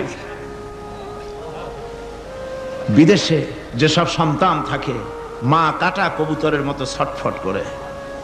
আমার ছোটবেলার কথা আমি দেখেছি সরসিলা মাদ্রাসায় পড়তাম, আব্বা টাকা দিতেন মাদ্রাসায় যাওয়ার সময়, আবার মা আবার মুরগির ডিম বিক্রি করা, বিভিন্ন জিনিস বিক্রি করা বা বাজার করা পয়সা, উদ্বৃত্ত কিছু পয়সা আব্বার অজান্তে আমার হাতের মুঠার মধ্যে দিয়ে দিতেন। যখন মাদ্রাসার দিকে রওনা হয়েছি, পর্দার আড়াল থেকে দরজা থেকে দেখতাম, যতক্ষণ তাকায় দেখতেছি চোখ থেকে পানি দরদর করে পড়তেছে। সুবহানাল্লাহ, মা কি জিনিস! আল্লাহ আল্লাহ আল্লাহ। বিদেশে যদি কারো সন্তান মারা যায়, সবার জানার আগে কবি বলতেছেন, বিদেশে বিরাজ্য যার পুত্র মারা যায়, পশু পক্ষী না জানিতে আগে জানে মায়। মায়ের কলিজার তারে টান লেগে যায়, মা বুঝতে পারে আমার সন্তানটা নাই। আহারে মা। আমার বন্ধুগণ, মা যার বেঁচে আছে বেয়াদবি করেছেন, পাও ধরে মাপ নিয়ে নেবেন, পাও ধরে মাপ নিয়ে নেবেন। মা তো পাও ধরে দেখবেন মাফ করে দিবে। সুবহানাল্লাহ, সুবহানাল্লাহ, কত দরদ তার বুকের মধ্যে। আর মা বাপকে সম্মান করবেন। যাক, এই বিষয়ের উপরে আমি আর যেতে চাই না। শুধু আমি আপনাদের বললাম, এই বিশাল জনতাকে বললাম, সবচাইতে বড় পীর আপনার জন্য আপনার মা বাপ। সবচাইতে বড় পীর কে? মা বাপ। সন্তুষ্ট করেন, রুজিতে অভাব ঘটবে না, কোন মাজারে গিয়ে সেজদা দেওয়া লাগবে না, আল্লাহর কসম মাজারে যাই চাওয়া লাগবে না। মা বাপকে খেদমত করেন, মা বাপকে খুশি করেন, মা বাপকে খাওয়ান, হাদিয়া দেন, মা বাপ খুশি, রুজিতে বরকত হবে, ব্যবসায় বরকত হবে, ঋণগ্রস্ত থাকবেন না, সম্মান আল্লাহ বাড়ায় দিবেন। সুবহানাল্লাহ বিহামদি, রাসূলুল্লাহর হাদিস। এই জন্য আমি অনুরোধ করব, মা বাপকে সম্মান করবেন। আল্লাহ পাক বলছে, খালাকাল ইনসানা আল্লামাহুল বায়ান। আমি মানুষকে সৃষ্টি করেছি। কেমনে সৃষ্টি করলাম তা তো এতক্ষণ বললাম। এইভাবে করে মানুষ সৃষ্টি করেছি। দেখো, তোমার নিজের দিকে তাকাও।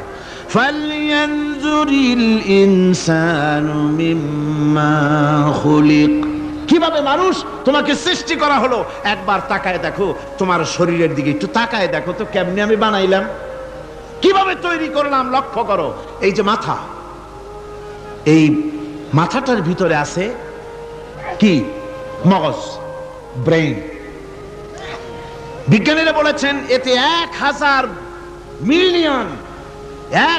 মিলিয়ন নার্ভ সেলস আছে এর মধ্যে। 1000 মিলিয়ন নার্ভ সেল। সেল হচ্ছে CELL, সেল। সেল মানে কোষ। এই 1000 অনুভূতি কোষ, 1000 মিলিয়ন অনুভূতি কোষ রয়েছে মাথার ভেতরে। মস্তিষ্কের এসব কোষগুলি, এসব সেলগুলি, তার মধ্যে আবার আছে নার্ভ ফাইবার, অর্থাৎ সূক্ষ্ম সূক্ষ্ম নার্ভ সুতা। সমগ্র শরীরের মধ্যে তা ছড়িয়ে দেওয়া আছে। এই সূক্ষ্ম সুতার মাধ্যমে ঘন্টায় 70 মাইল বেগে শরীরের প্রত্যেকটা অঙ্গ প্রত্যঙ্গের খবর মস্তিষ্কের মধ্যে চলে যায়। সুবহানাল্লাহ বিহামদি। আপনার পায়ে যদি কাটা ফোটে, শরীরে যদি ব্যথা লাগে, ঘন্টায় 70 মাইল বেগে সূক্ষ্ম সূক্ষ্ম যে তারগুলি আল্লাহ দিয়েছেন, ওই তারের মাধ্যমে আপনার মাথায় চলে যায়। মস্তিষ্কে গেলে পরে তড়িৎ গতিতে সিদ্ধান্ত হয় কাটা তুলতে হবে। অথবা একটা সাপ দেখেছেন, সাপ প্রথম চোখ দিয়ে দেখলেন, চোখ, এই চোখের ভিতরে আপনার 130 মিলিয়ন লাইট রিসেপ্টর আছে, অর্থাৎ বিভিন্ন দৃশ্যকে, ছবিকে ক্যাচ করার মতো 130 মিলিয়ন লাইট রিসেপ্টর গ্রহণযোগ্য মেশিন রয়েছে চোখের ভিতরে। চোখ দিয়ে সাপ দেখলেন, চোখের ভিতরে রয়েছে আবার অসংখ্য তার। এই অসংখ্য তার ব্রেনের সঙ্গে জুড়ে দেওয়া আছে। চোখ সাপ দেখলো, 70 মাইল বেগে প্রতি ঘন্টায় এই খবর তড়িৎ প্রবাহের মতো মস্তিষ্কের ভেতরে চলে গিয়েছে। মস্তিষ্ক সঙ্গে সঙ্গে ডিসিশন দিচ্ছে, দৌড় মারো, অথবা লাঠি হাতে নাও, অথবা যে কোনো একটা পজিশন তাকে সাথে সাথে সিদ্ধান্ত দিয়ে দিচ্ছে। জোরে বলেন সুবহানাল্লাহ। এই অনুভূতি শক্তি যদি আল্লাহ পাক না দিতেন মানুষের শরীরে, পায়ের মধ্যে পাথর ঢুকলে, কাটা তো কাটা, পাথর ঢুকলেও টের পাইতাম না। আল্লাহ পাক এই ব্যবস্থা করে দিয়েছেন মস্তিষ্কের মধ্যে এতগুলি সেল, প্রত্যেকটা সেলের আলাদা আলাদা কাজ। সুখ, দুঃখ, ভালোবাসা, মোহাব্বত, আনন্দ, স্বাদ ইত্যাদি জিনিসের অনুভূতি মস্তিষ্কের ভেতর থেকেই হয়। এখানে সেগুলি রেখে দেওয়া হয়েছে। তারপরে রয়েছে এই মস্তিষ্কের ভেতরে মেমোরি, স্মৃতি শক্তি। দেখুন, এই যে টেপ রেকর্ডারে ওয়াজগুলি রেকর্ড হচ্ছে, তাফসীর রেকর্ড হচ্ছে। কিছুদিন পর ওই রেকর্ডের উপরে আরেকটা কথা যদি উঠান, তাহলে প্রথম কথা থাকবে? প্রথম গান বা ওয়াজ থাকবে? নষ্ট হয়ে যাবে। কিন্তু আল্লাহ রাব্বুল আলামিন আপনার আমার মাথার ভিতরে এমন এক ফিতা দিয়ে দিয়েছেন, এমন একটা মেমোরি ফিতা দিয়েছেন, যেই ফিতার ভিতরে হাজার হাজার লক্ষ লক্ষ কোটি কোটি সমস্ত কথাগুলি ধরবে, আপনি মুখস্থ করতে পারবেন। আগে যা মুখস্থ করেছেন পরে মুখস্থ করলে পরে আগেরটা মুছে যাবে না। সুবহানাল্লাহ বিহামদিহি। কি সুন্দর করে মস্তিষ্কের ভেতরে এই মেমোরি শক্তিকে আল্লাহ পাক তৈরি করে দিয়েছেন। চিন্তা করলে মাথা নত হয়ে যাবে আল্লাহর দরবারে। আল্লাহ পাক বলছেন এই জিনিস আমি তোমার মাথার মধ্যে রেখেছি। দেখুন মানুষ কত কথা বলে, কত বই পড়ে, মানুষের মাথায় যত কথা আছে সব কথা যদি লিপিবদ্ধ হয় ভলিউম ভলিউম হয়ে যাবে, যা একটা লাইব্রেরিতে ধরা সম্ভব নয়। অর্থাৎ আপনার মাথাটা হচ্ছে একটা বিশ্বকোষ, আপনার মাথাটা হচ্ছে একটা বিরাট বিশ্বজোড়া লাইব্রেরি। জোরে কোন সুবহানাল্লাহ। আপনার মাথায় যা আছে তা আপনার কোনো বিল্ডিং এর মধ্যে ধরবে না, কোনো গ্রামে কোনো দেশের মধ্যে তা ধরবে না, এত জিনিস আপনার মাথার মধ্যে আছে, ঠিক কিনা? এরপরে আল্লাহ পাক একটা চোখ আমাদের দিলেন। আল্লাহ রাব্বুল আলামিন বলেন আলাম নাজআল লাহু আইনাইনি ওয়া লিসানান ওয়া শাফাতাইন ওয়া হাদাইনাহুন নাজদাইন। আমি কি তোমাদেরকে দুটি চক্ষু আর জিহ্বা আর আমি কি তোমাদের দুটি চক্ষু দুটি ঠোঁট আর জিহ্বা কি আমি তোমাদের দেই নাই, যা দিয়া তোমরা দেখতে পাও, যা দিয়া তোমরা অনুভূতি, মাথার ভিতরে অনুভূতি জাগে। এই যে দুটো চোখ দিলাম, সুবহানাল্লাহ সুবহানাল্লাহ বলেন। দুটি চোখ আছে বলে এই সুন্দর পৃথিবী দেখতে পাই। চোখ দুটি না থাকলে পৃথিবী অন্ধকার, মা দেখতে পাবো না, কোরআন দেখতে পাবো না, পৃথিবী দেখতে পাবো না, বাপ দেখতে পাবো না, সন্তান দেখতে পাবো না, দুনিয়াটা মিথ্যা হয়ে যাবে, ঠিক কিনা? ছোট্ট চোখ, 1 থেকে 1.5 ইঞ্চির ভিতরে এত সুন্দর দুটি ক্যামেরা, যে ক্যামেরা দিয়া দুনিয়ার সব কিছুকে ক্যাচ করা যায়, সব ক্যাচ করা যায়। বলুন তো এমন একটা বাক্স আপনারা কেউ বানায় দিতে পারবে যে বাক্সের ভিতরে হাতি, ঘোড়া, বাঘ, ভল্লুক, ময়না, টিয়া, পাহাড়, পর্বত, নদ, নদী, কীট, পতঙ্গ, তরু, লতা, গাছপালা গোষ্ঠী সুদ্ধা ধরবে, আরো খানিকটা জায়গা বাকি থাকবে, এরকম একটা বাক্স কেউ বানায় দিতে পারবে? পারবে না। এমন একটা বাক্স পৃথিবীর কোন মিস্ত্রি বানাতে পারবে না। কিন্তু আল্লাহ রাব্বুল আলামিন আপনার আমার কপালের নিচে 1 থেকে 1.5 ইঞ্চির ভিতরে এমন 2টা ফিল্ম বক্স তৈরি করে দিয়েছেন, যা দিয়ে তাকাবেন আপনি কোটি কোটি মানুষ দেখবেন, পাহাড় দেখবেন, সমুদ্র দেখবেন, সূর্য দেখবেন, চন্দ্র দেখবেন। এত কিছু দেখার পরেও চোখের ভিতরে আরো খানিকটা জায়গা ফাঁকা থেকে যায়। কি বিরাট নিয়ামত এই চোখ আল্লাহ পাক আমাদেরকে দান করেছেন। এই চোখকে হেফাজতের জন্য আবার চোখের উপরে সানসেট তুলে দেওয়া আছে। সানসেট ভুরু, আল্লাহ ভুরু লাগায় দিয়েছেন, নিচে একটু হাড় জায়গায় দিয়েছেন, উপরে সানসেট, ভেতরে চোখ, যাতে করে বল এসে লাগলে পরে চোখটা গলে না যায়, আছাড় খেলে পরে চোখটা গলে না যায়, চোখটাকে সেফ সাইডে রেখে দিয়েছেন আল্লাহ পাক সুবহানাহু ওয়া তাআলা। আল্লাহ পাকের কাছে শুকরিয়া তো আদায় করলাম না, আদায় করি। আসুন পড়ি আমরা সবাই আলহামদুলিল্লাহি রাব্বিল আলামিন। আল্লাহ পাক বলেন আলাম নাজআল লাহু আইনাইনি ওয়া লিসানাও ওয়া শাফাতাইন। জিহ্বা দিলাম আমি তোমাকে, এই জিহ্বার ভিতরে 3000 আস্বাদন স্তর আছে। বিজ্ঞানীরা বলেছেন একটা জিহ্বার মধ্যে 3000 আস্বাদন স্তর আছে। প্রত্যেকটা স্তরের সাথে মস্তিষ্কের সাথে তার লাগানো আছে। জিহ্বায় সব জিনিসের টেস্ট নেবেন আর তার অনুভূতি, তার স্বাদটা ওখানে টের পাবে মস্তিষ্কের ভেতরে। এই জিহ্বা আল্লাহ পাক দান করে দিলেন মুখের মধ্যে। সুবহানাল্লাহি বিহামদিহি। সব রকমের স্বাদ পান না একরকম? জিলাপির স্বাদ একরকম, রসগোল্লার স্বাদ আর এক রকম, ছানার স্বাদ আর এক রকম, বেলের স্বাদ একরকম, তালের স্বাদ আর এক রকম, মুরগির স্বাদ একরকম, খাসির স্বাদ আর এক রকম, লট্টা ফিশের স্বাদ একরকম, শুটকির স্বাদ আর এক রকম, কোরাল মাছের স্বাদ আর এক রকম, শাকের স্বাদ আর এক রকম। হাজার হাজার খাদ্য দ্রব্যের স্বাদ এক জিহ্বা দিয়ে আল্লাহ রাব্বুল আলামিন নেওয়ার তৌফিক দিলেন। খালাকাল ইনসান, কি সুন্দর করে মানুষ বানালাম। দেখিস না, শুকরিয়া আদায় করিস না, এগুলি দেখবি আর শুকরিয়া আদায় করবি কি সুন্দর করে আমি আল্লাহ তোমাকে সৃষ্টি করেছি। শুধু তাই নয়, আল্লাহ পাক বলেন ইয়া আইয়ুহাল ইনসানু মা গাররাকা বিরাব্বিকাল কারীম। ও মানুষ, কোন জিনিস তোমাকে ধোঁকায় ফেলে দিল তোমার মহান প্রভুর ইবাদত থেকে, গোলামি থেকে? কোন জিনিস তোমারে ধোঁকায় ফেলে দিল? কেন ধোঁকায় পড়ে গেলে? আল্লাহ রাব্বুল আলামিন তাই বলেন ইয়া আইয়ুহাল ইনসানু মা গাররাকা বিরাব্বিকাল কারীম। কোন জিনিস তোমাকে ধোঁকায় ফেলে দিল ওই মহান আল্লাহ রাব্বুল আলামিনের ইবাদত থেকে, গোলামি করা থেকে? কি সুন্দর করে বানালাম। আমার ভাইরা, আমার নিজের জীবনে এক দৃষ্টান্ত আমি প্রায় বলি লোকদেরকে। ছোটবেলায় মাদ্রাসা থেকে বাড়ি ফিরতেছি, তখন গয়নার নৌকা, লঞ্চ নাই, নৌকা। সেই নৌকা বিরাট লম্বা নৌকা, 4-5 জনে দাঁড় বায়, বড় বড় লম্বা লম্বা দাঁড়, ছিপ নৌকা, খুব লম্বা নৌকা। এই নৌকাগুলি প্যাসেঞ্জার বহন করে।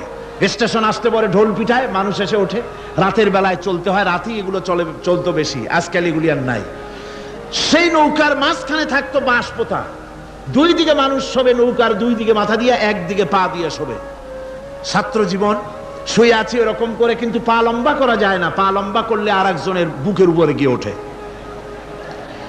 এভাবে করে পা কতক্ষণ গোটো করে রাখা যায়? কিছুক্ষণ পর মনের মধ্যে চিন্তা জাগলো যে আল্লাহ, হাঁটুতে তো ব্যথা করতেছে, এই হাঁটুগুলি যদি নাট বল্টুর মতো মোড়ায় মোড়ায় খোলার সিস্টেম করে দিতে, তাহলে তো এখন কষ্ট হতো না। ঠ্যাংডারে মোড়ায়া খুলিয়া তারপরে ব্যাগের মধ্যে ভরিয়া বালিশের কাজে হতো, ঠ্যাংও ব্যথা করতো না। ছাত্র হলে যত চিন্তা মাথার মধ্যে আসে, এইসব চিন্তা, কেনুর মধ্যে একটা মুড়ি প্যাঁচ হলে ভালো হইতো, এইসব চিন্তা করতেছে। চিন্তা করে করে এক ফাঁকে ঘুম এসে গেল। সকালবেলায় নৌকা যখন ফিরেছে স্টেশনে, ঘুম ভেঙে গেল যাত্রীদের চিৎকারে। একজন বলছে আমার মানি ব্যাগ চুরি হয়েছে, আর একজন বললো আমার হ্যান্ড ব্যাগ গেছে, আর একজন বলছে আমার ব্রিফ কেস গেছে, চোরে নিয়ে গেছে। ওরা তো যার যার হারানো জিনিস নিয়ে ব্যস্ত। আমি তখন তো অবাক করতেছি যে আল্লাহ, আমার বুদ্ধিমতো যে বুদ্ধি রাত্রে করলাম, এই বুদ্ধিমতো যদি মানুষের হাতে এবং কেনুতে থাকতো নাট বল্টুর মতো করে মুড়ি পেঁয়াজ দেওয়া, আর ওইগুলি যদি থাকতো ব্রিফকেসের মধ্যে, হ্যান্ডব্যাগের মধ্যে, তাহলে তো সকালবেলায় শুনতাম কেউ বলতো যে আল্লাহ আমার তো ঠ্যাং চুরি হয়ে গেছে, কেউ বলতো আমার তো হাত চুরি হয়ে গেছে। আল্লাহ আল্লাহ আল্লাহ আল্লাহ, আল্লাহু আকবার। আল্লাহ সুবহানাহু ওয়া তাআলা কি সুন্দর করে তৈরি করেছেন। এত হাল তারা মিন ফুতুর, আমার সৃষ্টি নৈপুণ্যতার ভেতরে কোনো ভুল দেখতে পাও? কোনো ভুল পাবে না। আমার সৃষ্টি নৈপুণ্যতার ভেতরে কোনো ভুল নাই। সুবহানাল্লাহি বিহামদিহি, সুবহানাল্লাহি বিহামদিহি। এত সুন্দর করে আল্লাহ সুবহানাহু ওয়া তাআলা মানুষ সৃষ্টি করলেন। খলাকাল ইনসান আল্লামাহুল বায়ান। তিনি মানুষকে কথা বলা শিখিয়েছেন, তিনি মানুষকে সৃষ্টি করেছেন এত সুন্দর করে, চামড়া দিয়ে, সুন্দর করে চোখ দিয়ে, চুল দিয়ে, মুখ দিয়ে, কি সুন্দর করে বানিয়েছেন। সুবহানাল্লাহ। দেখুন, পায়ের তালুর চামড়া একরকম, তলার চামড়া আর এক রকম, বুকের চামড়া একরকম, পিঠের চামড়া আর এক রকম, ঠিক কিনা কর? পায়ের উপরের যে চামড়া, ওই চামড়াটা যদি পায়ের তলায় হতো, 2 দিনও হাঁটা যেত না, প্রতি সপ্তাহে 3 বার করে হাফসুল করা লাগতো। কোন ঠিক কিনা? আল্লাহ সুবহানাহু ওয়া তাআলা যেখানে যেটা দরকার তাই দিয়েছেন। আর ওরা বলে কি, কয় যে আল্লাহ নাই, দেয়ার ইজ নো গড। ছাগল কোথাকার। গ্যাগারিন বলেছেন, ইউরি গ্যাগারিন প্রথম মহাশূন্যচারী, মহাশূন্য পরিভ্রমণ করে এসে বললেন যে মহাশূন্যের লক্ষ লক্ষ মাইল পরিভ্রমণ করে এলাম। মহাশূন্যে হিন্দুরা যাকে ভগবান বলে, খ্রিস্টান যাকে গড বলে, মুসলমানেরা যারা আল্লাহ বলে, এই লক্ষ লক্ষ মাইলের কোন জায়গায় অস্তিত্ব দেখলাম। কিসের আল্লাহ, কিসের গড? নাউযুবিল্লাহি মিন যালিক। কত বড় ছাগল! তুমি দেখো আল্লাহ রে, তুমি তো নিজের শরীরই নিজে দেখো না। আমরা কি আমাদের নিজের শরীরটা দেখি? আয়নার সাহায্য ছাড়া ঘাড়টা কেমন, হিপটা কেমন, ব্যাকটা কেমন, পেছনের উরুটা দেখতে কেমন, আজ পর্যন্ত আয়নার সাহায্য ছাড়া দেখতে পারি নাই। নিজের শরীরটাই দেখতে পারি নাই, আর এই শরীরের স্রষ্টাকে দেখতে চাই। সাহস তো কম না পাগলের। আল্লাহ সুবহানাহু ওয়া তাআলা তিনি মানুষকে সৃষ্টি করেছেন, কত সুন্দর করে তিনি বানিয়েছেন। একবার লক্ষ্য করে দেখো, শুকরিয়া আসবে আল্লাহর দরবারে, মাথা নত হয়ে আসবে। কি সুন্দর করে আল্লাহ পাক বানিয়েছেন।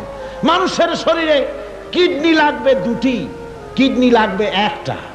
কিডনি কি? কিডনি হচ্ছে আপনার পেশাবকে ছেঁকে বের করে দেয়, একটা দারুণ জিনিস আপনার শরীরের জন্য। কিডনি যদি ইনঅ্যাক্টিভ হয়ে যায় হাত পায়ে পানি এসে হাত পা ফুলে আপনি মৃত্যুর দিকে এগোতে থাকবেন। এই কিডনি, এই ছাকনি মাত্র একটা হলে চলে, কিন্তু আল্লাহ পাক ছাকনি এই কিডনি দিয়েছেন দুটো। কটা দিলেন? দুটো। একটা যদি কখনো ডিসঅর্ডার হয়ে যায়, আর একটা দিয়ে যেন আমার বান্দা কাজ চালায় নিতে পারে। সুবহানাল্লাহ বিহামদিহি, সুবহানাল্লাহ। চোখ তো একটা হলেও হয়, কিন্তু আল্লাহ চোখ দিলেন দুটো। কটা দিয়েছেন? দুটো চোখ দিয়েছেন, দুটো কান দিয়েছেন। আমি অবাক হয়ে গিয়েছি যখন আমার ছেলের চিকিৎসা চলতেছিল সিঙ্গাপুর মাউন্ট এলিজাবেথ হসপিটালে। 7টা অপারেশন হয়েছে। আমার ছেলে কারিবুল মত, একেবারে মৃত্যুর দুয়ারে চলে গিয়েছিল। 7টি অপারেশন, 40 ব্যাগ রক্ত লেগেছে। 2.5 ফিট তার ইন্টেস্টাইন কেটে ফেলেছে, 2.5 ফিট খাদ্য নালী কেটে ফেলে দিয়েছে। আমি ডাক্তারকে জিজ্ঞেস করলাম, সার্জনকে, 2.5 ফিট তার খাদ্য নালী তুমি কেটে ফেললে, তা আমার এই ছেলে খেয়ে হজম করবে কি করে? তার খাওয়াটাও প্রবলেম হবে না? ডাক্তার আমাকে যা বলল, শোনা মাত্র আমার চোখে পানি এসে গেল। ডাক্তার বলল, তুমি জানো না, আমি তো মাত্র 2.5 ফিট কেটেছি। তোমার স্রষ্টা, এই পৃথিবীর স্রষ্টা মানুষ যিনি সৃষ্টি করেছেন, প্রত্যেক মানুষের পেটের ভিতরে এই খাদ্য নালীকে রব্বুল আলামিন 22 ফিট লম্বা করেছেন। 22 ফিট লম্বা আছে এটা। আমি তো মাত্র 2.5 ফিট কেটেছি। কোন প্রয়োজনে যদি কাটতে কাটতে আরো কাটা হয়, 10 ফিটও কাটা হয়, কষ্ট হবে না। সুবহানাল্লাহ বিহামদিহি। তার শ্বাস নেওয়ার জন্য, প্রশ্বাস নেওয়ার জন্য কি ব্যবস্থা আল্লাহ পাক করেছেন। হার্ট, মানুষের হার্ট বিট হচ্ছে, এটাকে হার্ট বিট যেটা হয়, সংকোচন সম্প্রসারণ। এই যে মানুষ, ডাক্তাররা বলে রোগী হার্ট অ্যাটাক করেছে, হার্ট অ্যাটাক করেছে। হার্ট যে হার্ট অ্যাটাক করলো, অ্যাটাকটা কি? অ্যাটাকটা হচ্ছে সংকোচন সম্প্রসারণ, সংকোচন সম্প্রসারণ, এরকম হচ্ছে। ফট করে এটা অ্যাটাক করলো, আর যদি ছেড়ে না দেয়, এটাই অ্যাটাক করা, এটাই তার জীবনটা শেষ হয়ে যাওয়া। ডাক্তাররা বলেছেন যে মানুষের শরীরের সবকিছু চিন্তা করে, গবেষণা করে বহুত কিছু বুঝেছি, কিন্তু হার্টটা এরকম পাঞ্চিং কেন করে, এই জিনিস আজও পর্যন্ত আমাদের মাথায় ঢোকে নাই। সুবহানাল্লাহ বিহামদিহি। আল্লাহ পাক কি সুন্দর করে এই পাঞ্চিং এর মাধ্যমে, হার্ট যেভাবে করতেছে, এই পাঞ্চিং এর মাধ্যমে সমস্ত শরীরের রক্তগুলি পা থেকে শুরু করে মাথা পর্যন্ত সব ছড়িয়ে দেওয়া হচ্ছে, এভাবে এভাবে ছড়িয়ে দেওয়া হচ্ছে, যাতে করে মানুষ জীবিত থাকে, শরীরের রক্ত গরম থাকে, হিম শীতল হয়ে মানুষ যেন মারা না যায়। এই জন্য আল্লাহ সুবহানাহু ওয়া তাআলা এত সুন্দর ব্যবস্থা করেছেন।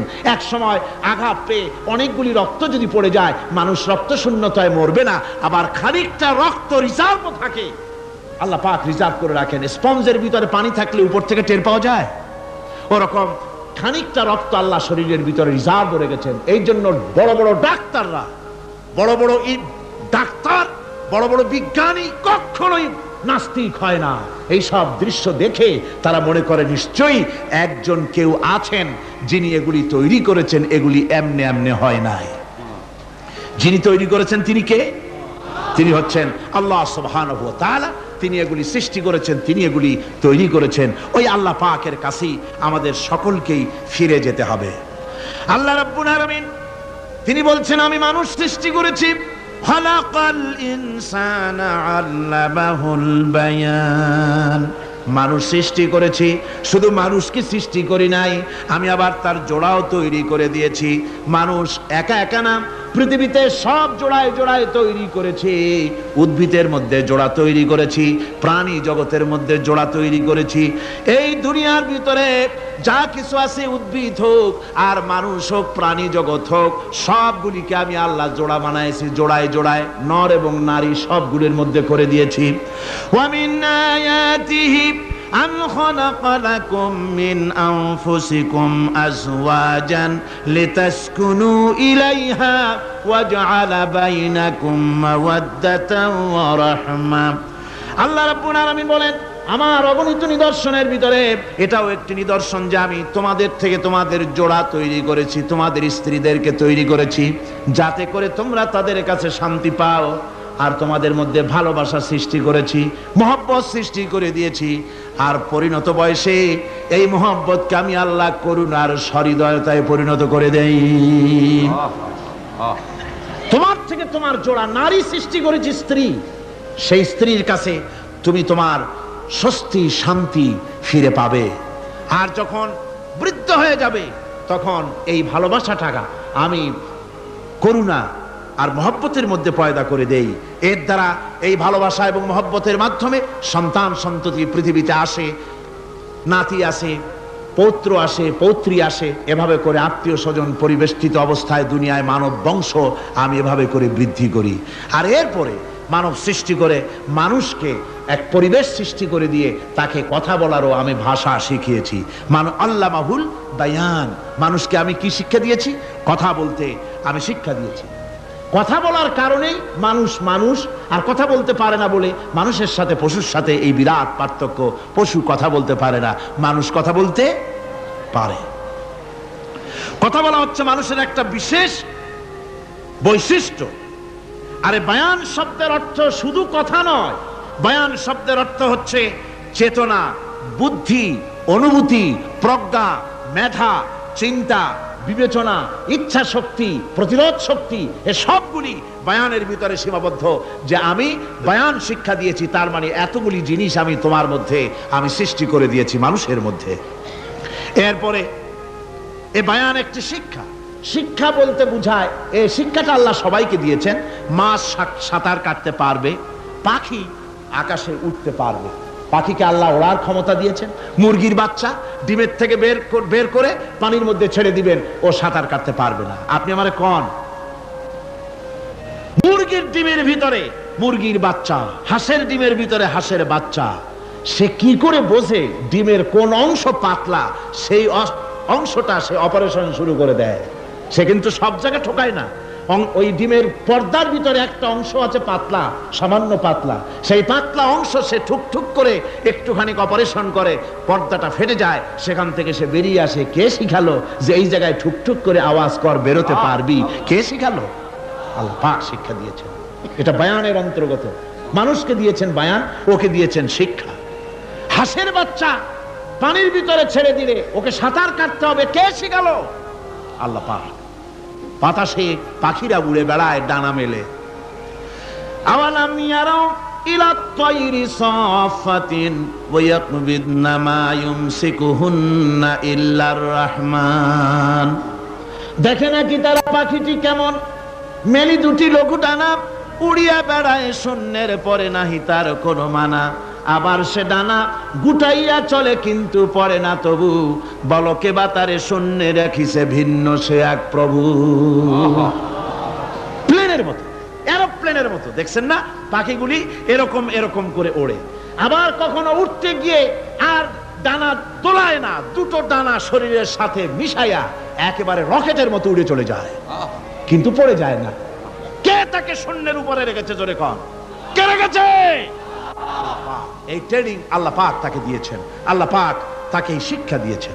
এই শিক্ষা, পানিতে সাঁতার কাটবে মাছ, বায়ুতে ভেসে বেড়াবে পাখি, তারপরে মানুষের চোখের পলক পড়বে, পাকস্থলী হজম করবে, এসব শিক্ষা আল্লাহই দিয়েছেন। প্রত্যেকটা জিনিসকে সৃষ্টি করেছেন, আর তার কাজটাও কিভাবে হবে তাও আল্লাহ পাক শিখিয়ে দিয়েছেন।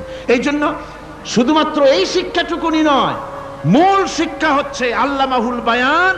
এর আসল অর্থ হলো মানুষের জ্ঞানের পূর্ণতার জন্য আল্লাহ পাক বায়ান দিয়েছেন। সে বায়ান হচ্ছে কোরআনে কারীম।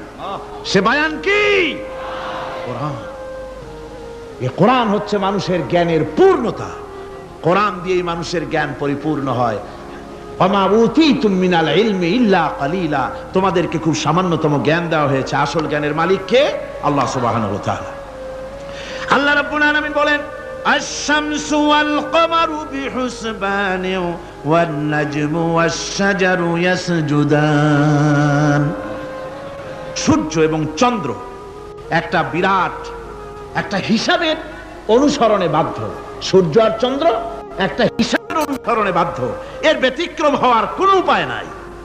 সূর্য এবং চন্দ্র তার আপন আপন কক্ষপথে ঘুরবে, ইচ্ছে মাফিক সূর্য চন্দ্র ঘুরতে পারবে না।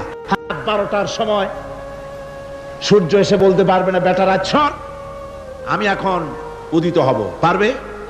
পারবে না।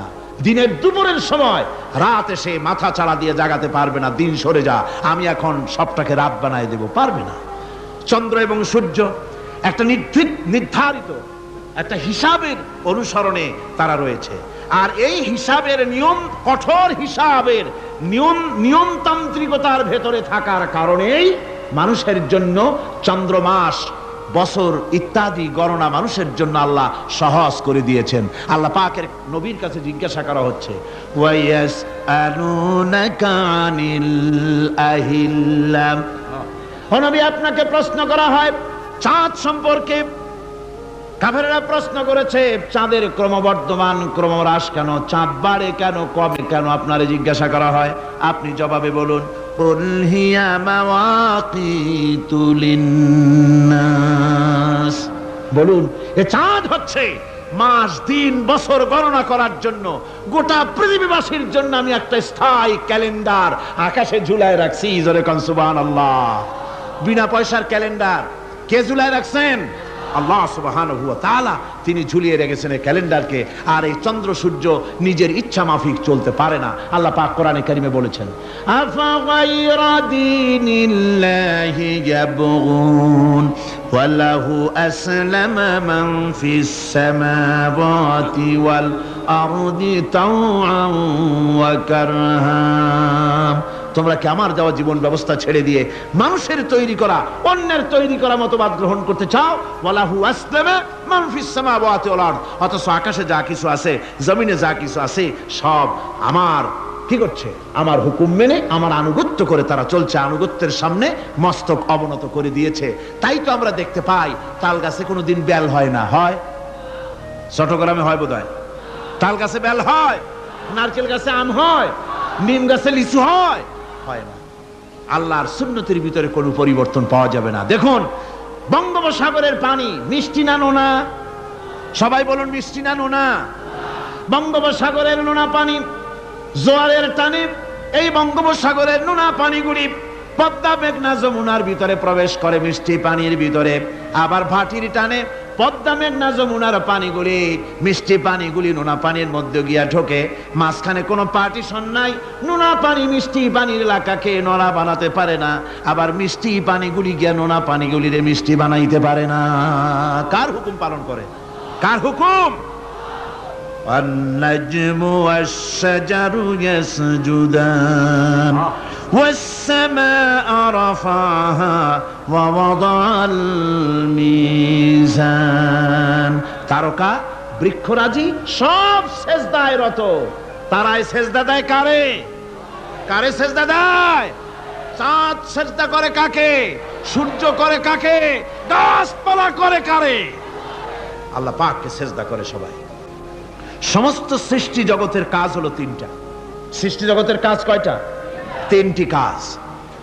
একটা কাজ হচ্ছে সৃষ্টি জগৎ মহান আল্লাহর উদ্দেশ্যে সিজদা করবে, তার হামদ করবে, তার তাসবিহ করবে। তিনটা কাজ, সিজদা করবে, হামদ করবে, তাসবিহ করবে। এই তিনটা কাজ হচ্ছে সৃষ্টি জগতের।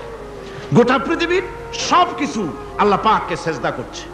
কোরআনে কারিমে রব্বুল আলামিন বলেন, وَلِلَّهِ يَسْجُدُ مَنْ فِي السَّمَاوَاتِ وَالْأَرْضِ طَوْعًا وَكَرْهًا وَظِلَالُهُمْ بِالْغُدُوِّ وَالْآصَالِ। আল্লাহ পাক বলেন, আকাশে যা কিছু আছে, জমিনে যা কিছু আছে, সব কিছু আমার সেজদা করে। এমনকি গাছগুলি, গাছও আমার সেজদা করে।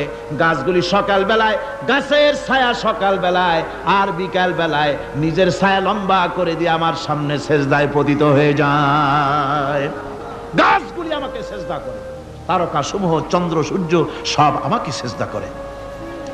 ওয়ালিল্লাহি ইয়াসজুদু মা ফিস সামাওয়াতি ওয়া মা ফিল আরদ মিন দাব্বাতিন ওয়াল মালাইকাতু ওয়া হুম লা ইস্তাকবিরুন। আকাশ এবং জমিনে যা কিছু আছে আমার সিজদা করে। আমার সিজদা থেকে কেউ অহংকার করে না, অহমিকতা করে না। আমার সিজদা থেকে কেউ ফিরে যায় না, সবাই আমাকে সিজদা করে। সুতরাং ও মানুষ, আমার দরবারে সিজদায় মাথা নত করে দাও। সবগুলি আমার সামনে সিজদা করতেছে।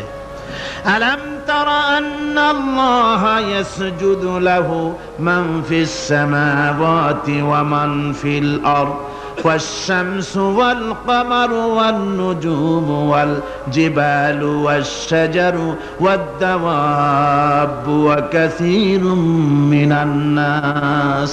আল্লাহ পাক বলছেন আকাশ এবং জমিনে যা আছে সব আমাকে সেজদা করছে, চাঁদে, সূর্যতে, গাছপালায়, পাহাড় পর্বতে, সবকিছু, সমস্ত প্রাণী জগৎ পর্যন্ত, চতুষ্পদ জন্তুগুলি পর্যন্ত আমি আল্লাহকে সেজদা করে। সুবহানাল্লাহ।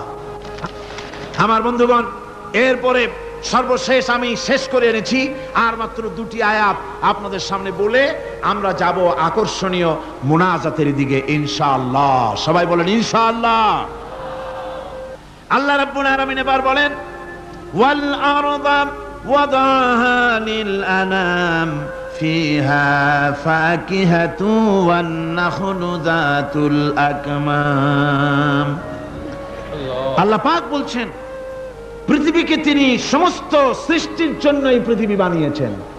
আনাম, আনাম শব্দের অর্থ হচ্ছে জীব, জানদার। যত জানদার আছে সমস্ত জানদারদের জন্য আল্লাহ পাক এই পৃথিবীকে বানিয়েছেন। অর্থাৎ যাদের প্রাণ আছে, প্রাণী সমূহের জন্য আল্লাহ যা সৃষ্টি করেছেন সেটা হলো এই পৃথিবী। এই পৃথিবী ছাড়া অন্য কোথাও কোন প্রাণী বসবাসের উপযোগী করে আল্লাহ তৈরি করেন নাই। এই পৃথিবীটা কি আল্লাহ পাক প্রাণীদেরকে বসবাসের উপযোগী করে তৈরি করেছেন। তারপরে বলছেন পৃথিবী তো তৈরি করলাম, এরপরে আমি তাদের সমস্ত খাবার দাবারের ব্যবস্থাও করেছি। খেজুরগুলিকে আমি প্যাকেট করে তোমাদের সামনে দিয়েছি, আচ্ছাদন দিয়ে দিয়েছি। খেজুরের কথা এখানে বলা হয়েছে, শুধু খেজুর খেজুর নয়, খেজুর, আঙ্গুর, বেদানা, আপেল, যত খাবার আমাদের সামনে আল্লাহ দিয়েছেন সমস্ত খাবারগুলি প্যাকেট করা। জোরে বলেন কি করা? প্যাকেট করা। কি মহব্বত করে আল্লাহ দিয়েছেন। কলা বলেন, তাল বলেন, বেল বলেন, সব খাবারগুলিকে আল্লাহ পাক প্যাকেট করে মানুষের সামনে হাজির করেছেন। কারণ ওয়ালাকাদ কাররামনা বানি আদমা, যেহেতু আদম সন্তানকে আমি সম্মানিত করেছি, তাই আদম সন্তানের সামনে, ভদ্র সম্মানিত মেহমানের সামনে যত খাবার দিলাম সব খাবারগুলিকে আমি গুছিয়ে সুন্দর করে সাজিয়ে আমি কভার করে তোমার সামনে পেশ করেছি। ওয়াল হাব্বুজুল আসফি ওয়ার রাইহান, এরপরে দানা দিয়েছি, ভুসি দিয়েছি। দানা হচ্ছে মানুষের খাবার, ভুসি হচ্ছে পশুর খাবার। এই মানুষের খাবার, পশুর খাবার সবকিছু আমি পরিবেশন করেছি। এরপর আল্লাহ বলছেন ফাবিআইয়ি আলা'i রাব্বিকুমা তুকাযযিবান। পড়েন ফাবিআইয়ি আলা'i রাব্বিকুমা তুকাযযিবান। আল্লাহ পাক বলছেন কোন নিয়ামতকে, তোমার প্রভুর কোন নিয়ামতকে অস্বীকার করতে পারো? আল্লাহর কোন নিয়ামতকে অস্বীকার করতে পারবে না। এভাবে হাজারো নিয়ামত দিয়ে আমি তোমাদেরকে সমৃদ্ধ করেছি। সূরা আর রহমান একেবারে শেষ পর্যন্ত আল্লাহর এই সমস্ত নিয়ামত দিয়ে ভরা, নিয়ামতের কথা দিয়ে, রহমতের কথা দিয়ে ভরা। জোরে কোন সুবহানাল্লাহি বিহামদিহি। এই কোরআন, যে কোরআন আল্লাহ আমাদের শিক্ষা দিলেন, এই কোরআন অনুযায়ী দয়া করে যে কোরআন দিলেন, যাতে অর্থনীতি আছে, সমাজনীতি আছে, রাজনীতি আছে, যাতে মানুষের পারিবারিক জীবন আছে, সবকিছু যে কোরআনে আছে। এই কোরআন দিয়ে রাসূলুল্লাহ একটা সমাজ তৈরি করেছিলেন যেখানে চুরি ছিল না, ডাকাতি ছিল না, জেনা ব্যভিচার ছিল না। ওরকম একটি সমাজ বাংলাদেশে প্রতিষ্ঠিত হোক, এটা কি আপনারা চান? কারা কারা চান? দেখতে চাই।